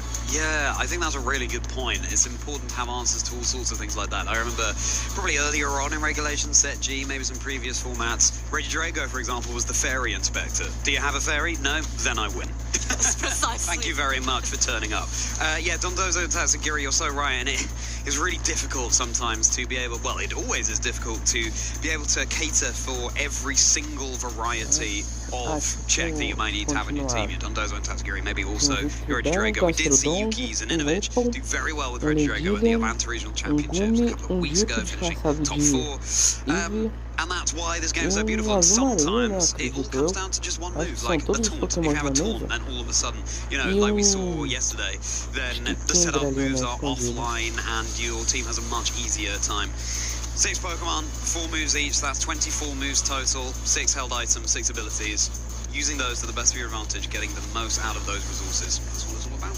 What's really interesting about all that is that it may not look like that much, you know, 6 Pokemon, 4 moves, 6 items, but actually in battle, there's so many different possibilities that it's one Pokemon, you know, the multipliers, like, yeah, exactly. Or there's just so many different combinations, and then when you're facing your opponent with the leads, you have no idea what they've got in the back. So that's adds another layer of complications, and often you have to try and guess what your opponent's got in the back based on what they lead with. Like if in Team Preview you see an Iron Crown Indeedee and your opponent leads the Iron Crown, but there's no Indeedee being led, there's a pretty good chance that there is that Indeedee hiding in the back. I know what you mean, but I'm glad that you raised that, because we have sometimes seen just the Iron Crown brought to battle, and this is something that trainers have picked up on. There aren't that many good steel-type damaging moves in the format, or there aren't really the checks that you might want ordinarily for Fairy. So sometimes we do see just the Iron Crown being brought because Tachyon Cutter threatens, and it's so useful against the Focus Sash as well. If you're unfamiliar trainers, it's guaranteed to hit twice.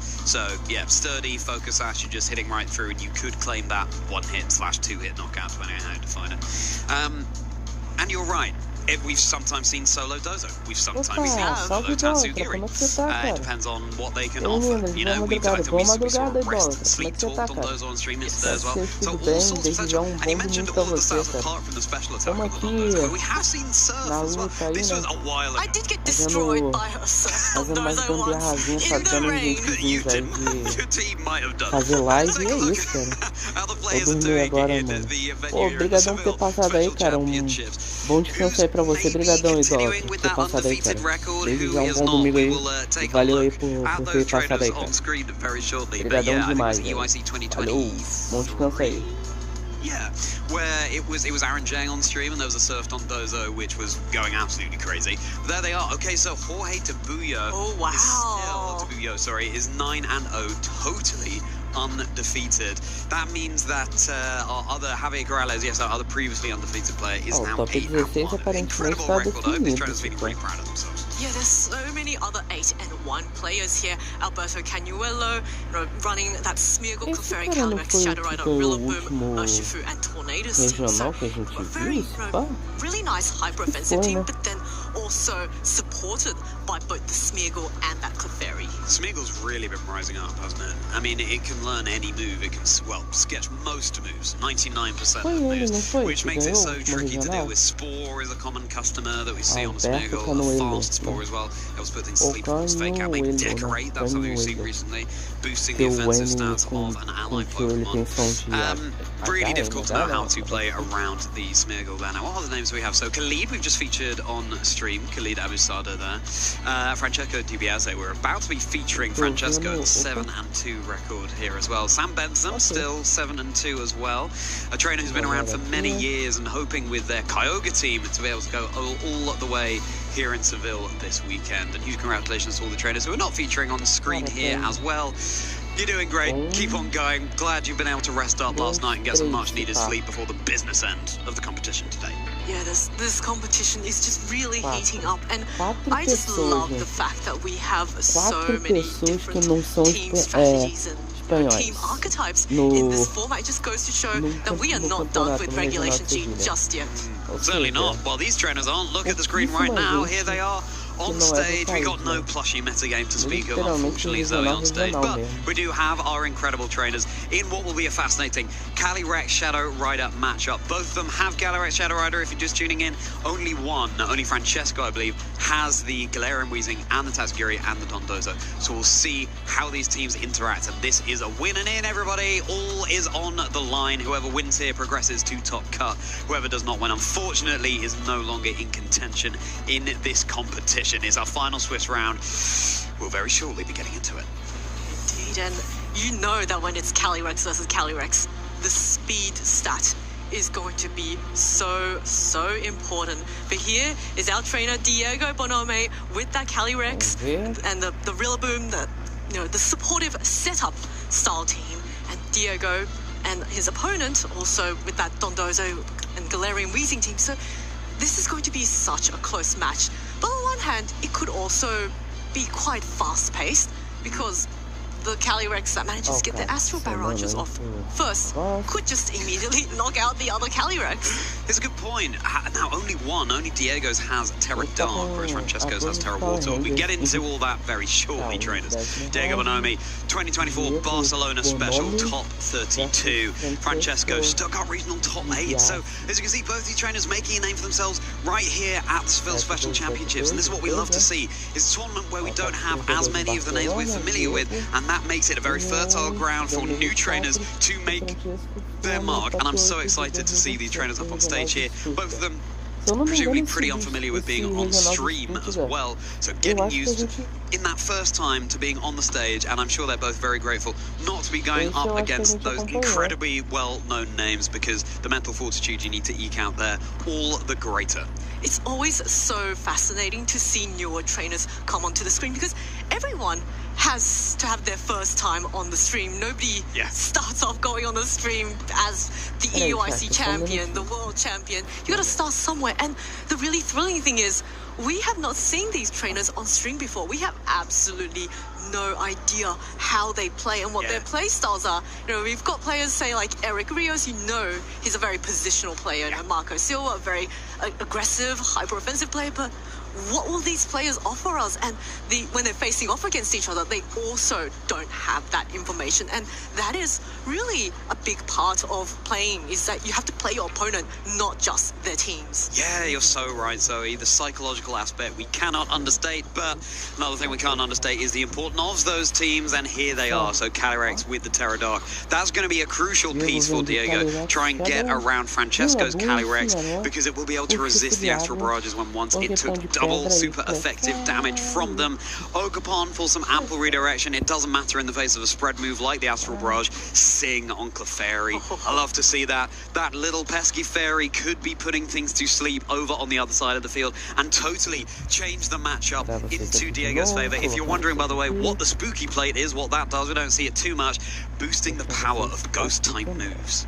Yes, a Sing is also... Oh, yes, the Sing is also... Sorry, I was thinking about that earlier, but there's no grass. Grass types are not immune to Sing. No. So that is going to be a really...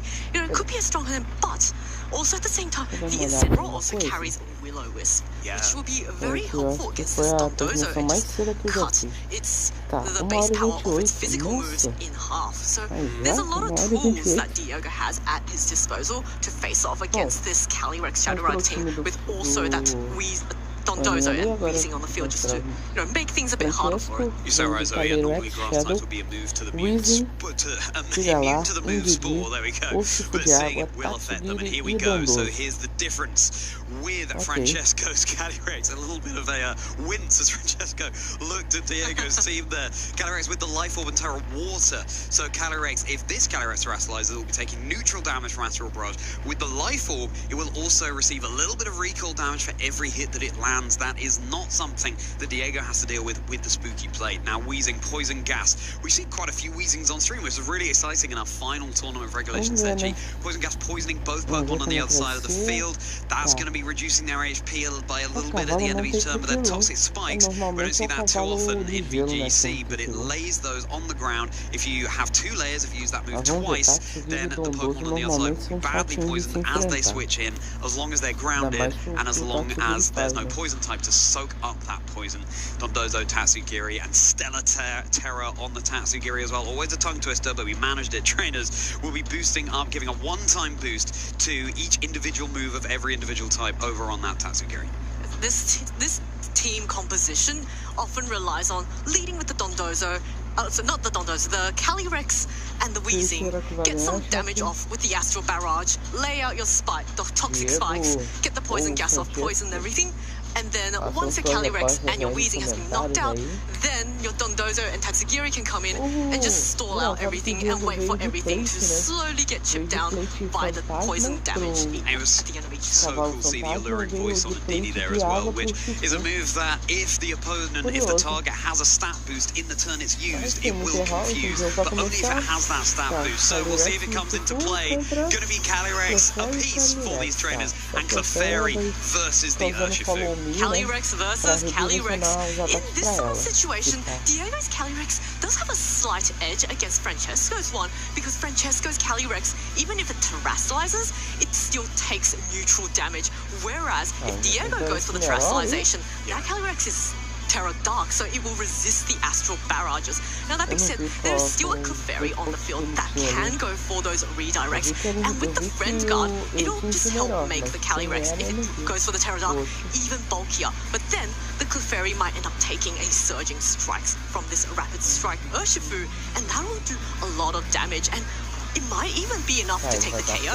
But if Calyrex goes for its Terra Dark, it's then also making itself weak to the fighting type moves that Urshifu could dish out. But here we go. It will be the Terra Dark coming out from Diego here. A Grimday indeed let out by his ghostly steed, as the Calyrex on Francesco's side says, no, I don't want to be dealing with an Astral Barrage right now. Thank you very much. Follow me though into the Clefairy. Really nice to keep Diego's Calyrex safe here. What will be the move of choice? It will wisely be those surging strikes. Everyone is a crit, but that means it's not dealing any more damage than we're ever expecting. It cannot already crit or crit on top of that. And Golpe Critico, this phrase that we know so well over the course of the Seville Special Championships. Here comes just a raw Astral Barrage coming out from Diego's Calyrex. How much is it going to do to Francesco's Urshifu here? It's unbelievable. Wow, now for the one-hit knockout. That's an invisible focus sash. This Urshifu holding a choice scarf instead. It hangs on. Probably an indication of how well just Francesco has trained that Urshifu. This is a choice scarf Urshifu, so it doesn't need to invest as much in speed. It can invest a little bit more in its special defense, and I wouldn't be surprised if that was exactly what it was trained for, but it looks like Francesco wants to get his Urshifu out of danger. That could be the key linchpin when it comes back into the fray with that choice scarf. Okay, so we have the combination of Tatsu, Dondozo. Is it going to be Tatsugiri in the back? Oh, yes it is. It's going to be hitting the field. It's going to be hopping into Dondozo's mouth, and Dondozo is going to benefit nutritionally from the boost that Tatsugiri gives it. Here we go. +2 in all of its stats. Most crucially, in terms of its offensive prowess, its physical attack rather than special attack. That is the highest stat here. Interesting. See Francesco switch this in this early. Dondozo's belly is full and it is ready to rock. Clefairy now goes for another follow me, but of course, because Francesco just switched him, or double switched, this is not really going to do anything, but this spooky play boost Astral Barrage should come very close. Oh, actually no, I was going to say come close to taking out half, but not quite. About a quarter to a third. Did a decent job. What's really interesting here for Francesco is if you protect your Dondozo, then you're giving the Calyrex on Diego's side a free opportunity to get set up with a nasty plot. So disincentivized from getting that extra leftovers recovery at the end of every turn. But the thing is, Dondozo does have unawares. Yes. So if the Calyrex does set up, which it does not, in fact, it's just going to withdraw immediately. Because the Rillaboom, with those grassy terrain boosted grass type moves, will be hitting the Dondozo super effectively. And the Dondozo, yes, it's got +2 defense, but it's still not going to enjoy taking those super effective grass type attacks. And of course, once Tatsugiri hops out of Dondozo's mouth, then it would be vulnerable to those boosted moves, and would everything else on Francesco's team. But no, Diego deciding that Rillaboom is the best counter to switch in here. It's threatening Dondozo with super effective damage. The Dondozo does have Terra Grass, so it can terrestrialize away from that, but then that's key information for Diego. If you bait out the Terra from Francesco's side, then you are not terrestrializing your Calyrex, and that means that Diego's own Calyrex can threaten it down with big super effective damage. And once that's paired up with the Clefairy as well, at the Terra Dark, it's really not afraid of the opposing Calyrex. But right now, Diego has to get through this Dondozo first, and it looks like we're going to get the first, although this Francesco is now going to get his terrestrialization into the Dondozo. Yeah, it is going for the Terra Grass in the face of the Rillaboom. Let's not forget, once it's combined with Tatsugiri, you cannot switch either of those Pokemon out. It's locked on the field. Just the fake out, though, coming out from Diego's Rillaboom. You may as well stall out for a turn. You do get the recovery of the grassy terrain and the leftovers. This is kind of where, you know, both sides of the coin. Yes, you have the Rillaboom out to force out the Terra from Dondozo, but you're then providing the grassy terrain, and combined with the leftovers, it's just recovering all the more, and you want to get through this Dondozo sooner rather than later. This Dondozo is actually now back to its full health after taking that spooky play boosted Astral Barrage earlier, and now the Incineroar can no longer go for the terrestrialization, but it looks like the Dondozo just goes for the Protect to burn that fake out. Yeah, and the fake out, cycling that Diego did so well. Getting the Incineroar in on the turn that Rillaboom went for the fake out means that it was there, ready. But now, I mean, there's not too much damage threatened down onto this Dondozo. The Incineroar does not have Flare Blitz here. It does have Will-O-Wisp, which would be able to mitigate the physical attack of the Dondozo. But yeah, it's difficult to see with this Terra Grass just how Diego is able to break through. You do have knockoff, so you could get rid of those leftovers onto the Dondozo, mitigate the recovery, but it'll Incineroar switch into the back. Clefairy now going for the Protect just to keep itself safe. This Rillaboom resists everything that the Dondozo can do to it, except for the Order Up. That looks like the Wave Crash. Look at how well that Rillaboom took the Wave Crash at +1 now, because the Dondozo did get intimidated earlier, but Rillaboom, really nice switching, and now you have another turn of Fake Out. But the Dondozo has unaware, so yeah, the Intimidate there. Rillaboom, though, and Clefairy having a little bit of recovery from the grassy terrain. Here we go. Is the Incineroar coming back in again? ready to provide. It's fake-out pressure on the field, potentially a parting shot. Diego is really leaning into the revolving door of Pokemon strategy that we see sometimes. But at some point, you've got to deal with this Dondozo. Yeah, that wave crash might not have done much, but as it stacks up, turn after turn, Francesco could find themselves well and truly in the saddle. I don't think this Dondozo has had any opportunities to really go for an attack, and it did manage to get that one wave crash off, but that was resistant into the Rillaboom, and now another stage of Intimidate has dropped onto this Dondozo. So this Dondozo is at neutral. Those attacks coming off from it won't be dealing very much damage, and this turn we can see another fake out into Dondozo, Clefairy switching in, and then maybe Clefairy might want to go for the follow me and allow this Incineroar space to go for a Will-O-Wisp.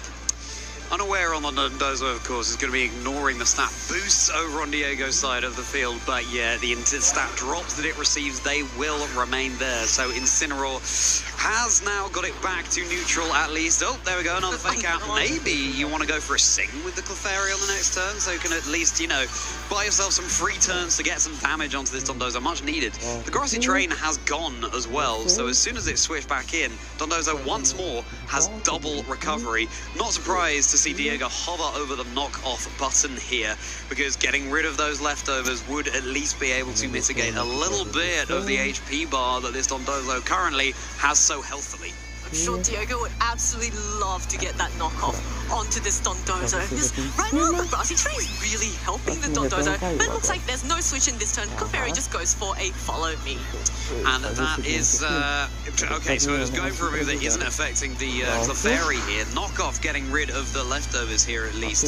The order up, which the Clefairy is immune to, that is what the Dondozo was locking into there. And we saw it was the curly form of Tatsugiri, I believe, which would have given it an attack boost as well. So Francesco really leaning into this Dondozo, trying to make it the key offensive piece in this match.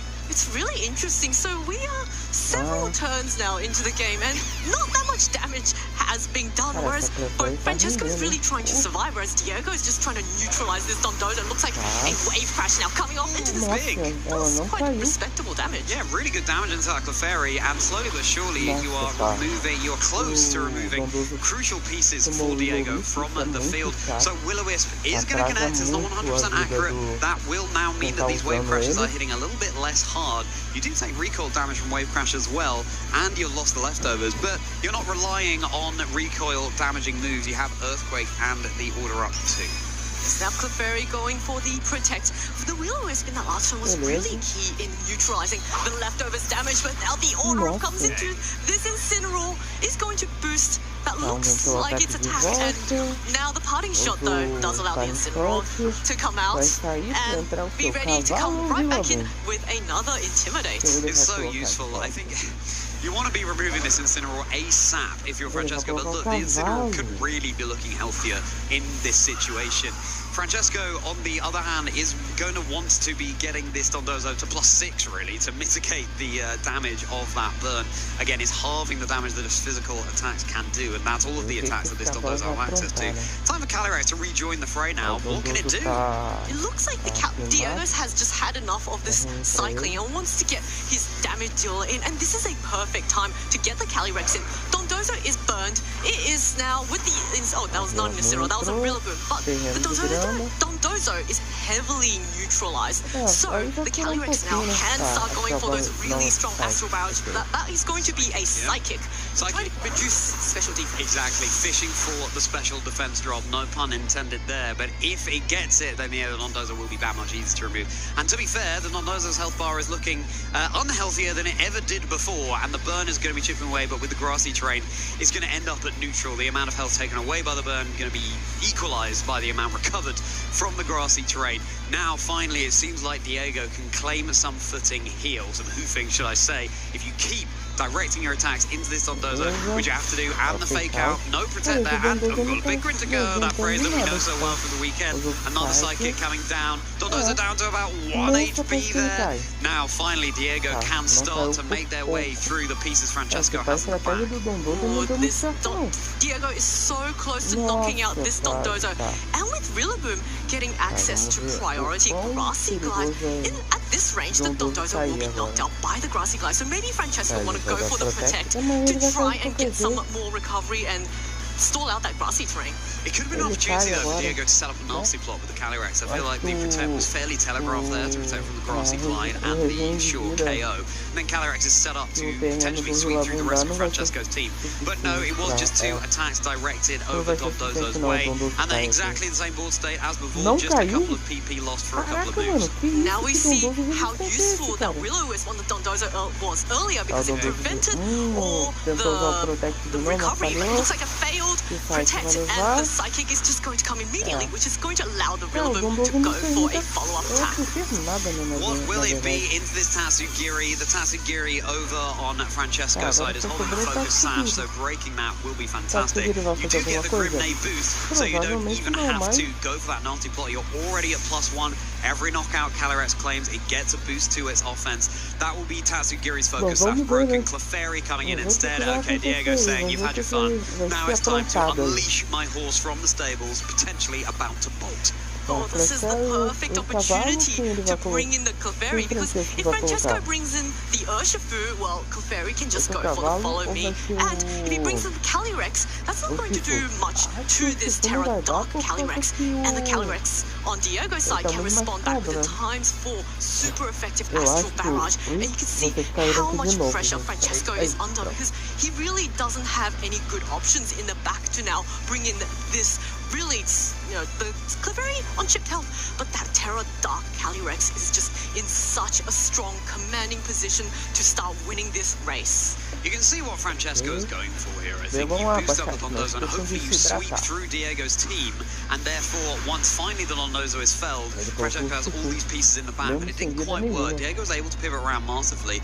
Again, let's not forget that Urshifu is on just the 1 HP here, so he's going to go down to any attack at all. Seems like, yeah, Tatsugiri is saying, I'm kind of stalling the inevitable here, going for a protect. Follow me from the Clefairy, just as you said, Zoe, and I think we're about to see the most excessive Astral Barrage for 1 HP that anyone's ever seen.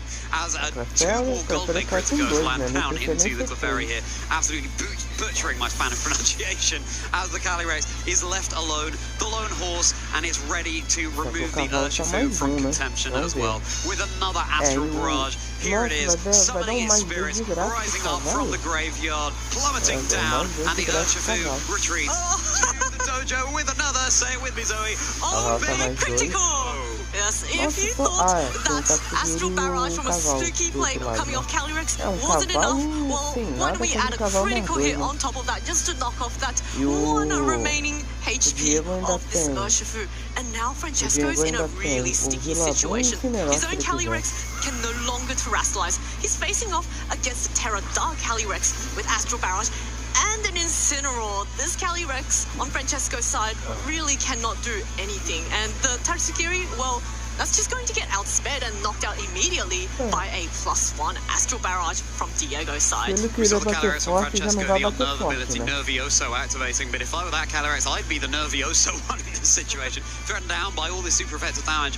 Yeah, Dondozo went for the terror on Francesco's team, therefore Calyrex is just totally vulnerable. You can go for this last-ditch helping hand, and presumably an Astral Barrage here. It's going to be resisted, though, by both Pokemon. It's going to be Diego's acting first anyway. Essentially useful information as 2 speed interactions. Will be Diego's going first, will be Calyrex over on Francesco's side, running back to the stable, Tatsugiri down as well. Massively handled by Diego, back to the drawing board for Francesco. Diego claims game 1. Double knockout from this Calyrex. In fact, it took 3 knockouts that game. And, 4, it did take out the Dondozo earlier. That had a lot of help with the Will-O-Wisps and all those, the knockoff from the, the Incineroar did not go for the knockoff, it went knockoff into the Dondozo, got rid of the leftovers there. Oh, it did. Oh, that's right, yes. I was losing track. There was a lot of knockoffs and switch-ins and fake-outs, and I actually want to call out how well played Diego played through that first game, because at the start there was a lot of switching, there was no damage done, and at one point the Dondozo was actually slowly whittling away a lot of Pokemon on Diego's side of the field, but Diego was actually positioning himself, getting those intimidates onto the Dondozo, then getting the knockoff, then getting the Will-O-Wisp, and then once the Dondozo was burned, he took the opportunity to then bring in the Calyrex Shadow Rider. And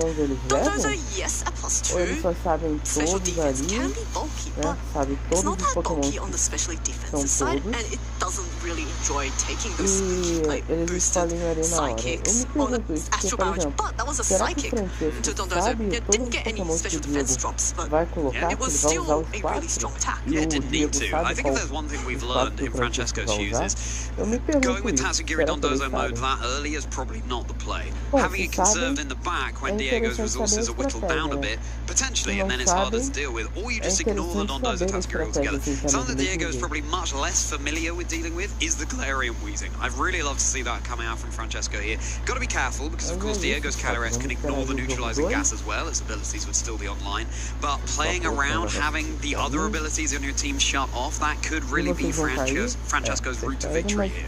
The Wheezing, I think, is a really good shout-out, because typically on these style of teams, you want to lead with the Wheezing, go for the poison gas, the toxic spikes, and we saw how long the Dondozo was on the field. Had any Pokemon on Diego's side been poisoned, the Dondozo could have actually just successfully stored that out. But we're going to get started immediately into the game. It's going to be Calyrex and Urshifu versus Calyrex and Clefairy. So it's a repeat of our turn 1 from our previous game, yeah, and even the restricted are facing each other and the non-restricted are facing each other. Interesting, so Francesco, it could be the Tatsugiri Dondozo that. Maybe he's basing Diego here, maybe he's saying, I want to make you think that it's Tatsugiri Dondozo in the back, but actually a Wheezing could be switching in at any point. Diego locking in the moves very quickly, it just wants to go for that immediate damage, knowing that if it is Dondozo switching in, then all the chip damage, as proven from that first game, the better. Yeah, this now, both players leading the same Pokemon, just indicating that they may have set game plans. They might want to change up what they do in this turn 1. And for Diego, I think it's just very safe. Follow me, an Astral Barrage. Francesco don't want to try and double up into this Clefairy. Just get rid of it immediately. But we're going to see first a Terastallization off the bat.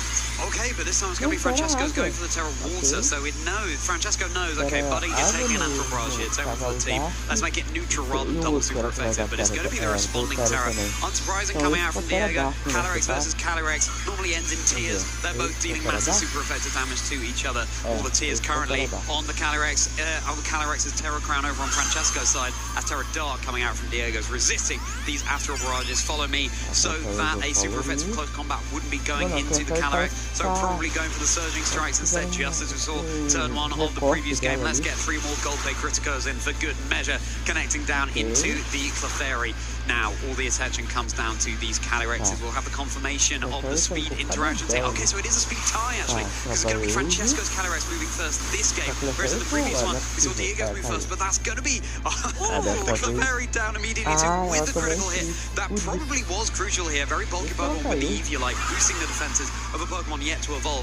That could be paving the path to victory for Francesco. Has a little bit of life orb chip. How much is the Astral Barrage going to do in response? Is it going to be enough to confirm the knockout onto Calyrex? No, and the Urshifu takes it as well, so clearly, as you said, Zoe, trained to be able to take that hit. Yes, once again, the Urshifu is going to hang on from that Astral Barrage, and we saw previously that was a speed tie. Now, Francesco's Calyrex cannot take another Astral Barrage, so if it loses that speed tie, it will be knocked out. Of course, there is the Urshifu on Francesco's side with the Choice Scarf, so it is the fastest Pokemon on the field. But we can see in the back, Diego's got 2 Fake Out users, and with the Choice Scarf Urshifu, well, that cannot protect. We saw it lock into the Surging Strikes. So the Urshifu, if it stays on the field, it could get faked out. And also the Calyrex on Francesco's side is now Terra Water. It's not Ghost. It no longer is immune to the normal type fake out. So Diego not really in the worst position. He traded his Clefairy and got a lot of damage down. Mind games coming out from Diego here. Am I going to fake out your Urshifu, or am I going to Grassy Glide your Calyrex? So real difficult decisions for Francesco to be making here. Of course, if Calyrex over on Diego's side goes for one more Astral Barrage and wins the speed tie, or you get the flinch on the Calyrex, that's a +2 to your special attack. That Grimnay is ringing louder than it ever did before. Indeed, and now the Rillaboom in a really strong position. Even if the Calyrex goes for a Protect to stall it out, it's a water type. It will take super effective damage from a priority Grassy Glide. You can see how threatened Francesco feels with pulling the Calyrex.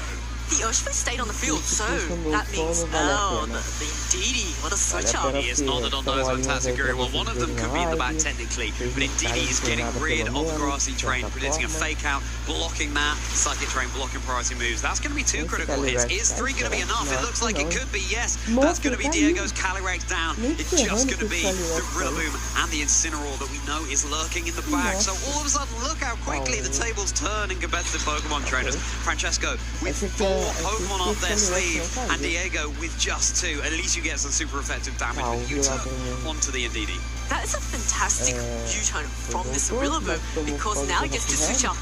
You can see Diego is down to his final true Pokemon. So, had the Rillaboom not switched out manually, Psychic Terrain would have been active for the remainder of the game.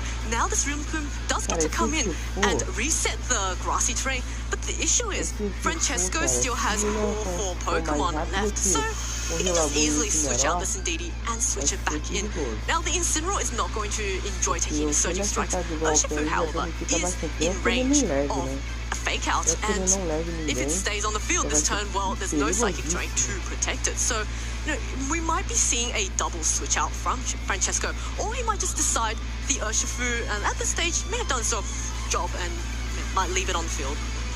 How the tables have turned once more, trainers. I mean, we saw Francesco leaning into the slow and steady playstyle in Game 1, but this Game 2 just showing, no, I can do the faster mode as well, and it just, it was multiple turns that Dondozo was sitting on the field, but right now we're only in about the 3rd turn, and Francesco is at such an advantage here, but still taking their time to look at the moves. Once you've got an advantage like this, you don't want to be throwing it away willy-nilly, and that's going to be the Indeedee switching out to reset the Psychic Train later. Just as you said, going to be Calyrex coming back in, so we still don't have the reveal of that final Pokemon. Maybe Francesco wants to keep that up their sleeve heading into the final game, because it could be crucial, and it certainly looks like Francesco has taken this to a 3rd game. Grassy Glide, easily enough to secure the knockout onto the Urshifu here. That just provides a free switch in back into the Indeedee to reset the terrain for good. Indeed. I had to say that here. But now the knockoff comes into this Calyrex, such a frail Pokemon. It really...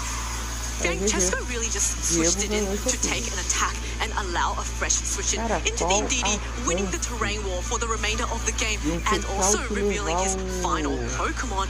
And I wonder, has he brought his Dondozo? Just a solo Dondozo? That might work. So, we're going to first see the Indeedee.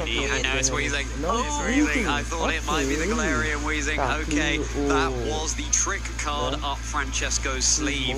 But now, of course, you revealed it in Game 2, and you've created the mind game of whether you're going to bring it in the 3rd game here. So, yeah, it is now 2 Pokemon apiece, and the health bars are looking pretty healthy here. So, Diego has done really well to be able to balance the board state here, but Incineroar Rillaboom versus Weezing Indeedee. What are you thinking, Zoe?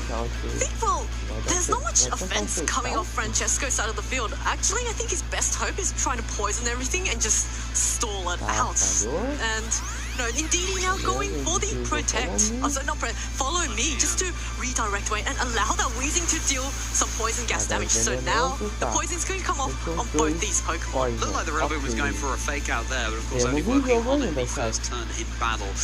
Might have mistranslated, but that's what it seemed like. Now we take a little bit of poison chip damage as the knockoff, easily enough to secure the knockout onto the Indeedee. Super effective, and removing Indeedee's Rocky Helmet too. Of course, that move does more power, does more damage if the opponent's holding an item. Now, is Poison Stall going to be enough for this Weezing? First, it has to get rid of the Grassy Terrain. It looks like a little bit of an uphill struggle for this smoky Pokemon. Yeah, Galarian Weezing not really in the greatest position. It's only got as its attacks, Strange Steam and Poison Gas. Now, Strange Steam can have a chance to confuse the Pokemon, but given how relatively healthy both the Incineroar and Rillaboom are, Weezing can this turn go for the Protect to just stall out one turn and get that poison damage. But Incineroar has the knockoff, can knock off that deals, has increased base power if the Pokemon's holding an item. So it's kind of close. Like, how bulky is this Weezing? Can it stall out and get the poison damage? So you can see Diego hovering over the wood hammer move there, but of course then you're taking recoil damage from that, and you're weakening your Rillaboom even further. So it could be closer than we initially thought here, Zoe. And yeah, the fake out on that previous turn that failed. Of course, indeed holding the Rocky Helmet, you don't want to take any unnecessary chip damage, especially with the poison at chipping away. Once this grassy terrain has gone, of course, because again, poison plus grassy terrain, you end the turn at exactly the same HP that you would have had. Indeed, and now we see Incineroar taking that poison damage. They are slowly getting whittled down. This knockoff into the Weezing should deal a decent amount of health, but it looks like Incineroar actually opting to go for a Will-O-Wisp onto this Weezing. But first of all, a Strength Steam is going to come up into this Rillaboom. Confused? No, it's going to be the Wood Hammer though. Resisted, and the Weezing takes about a quarter of its HP. I'm not sure that would be the play for Diego to go for, because of course you are then mitigating your own, trying to burn it as well with a Will-O-Wisp.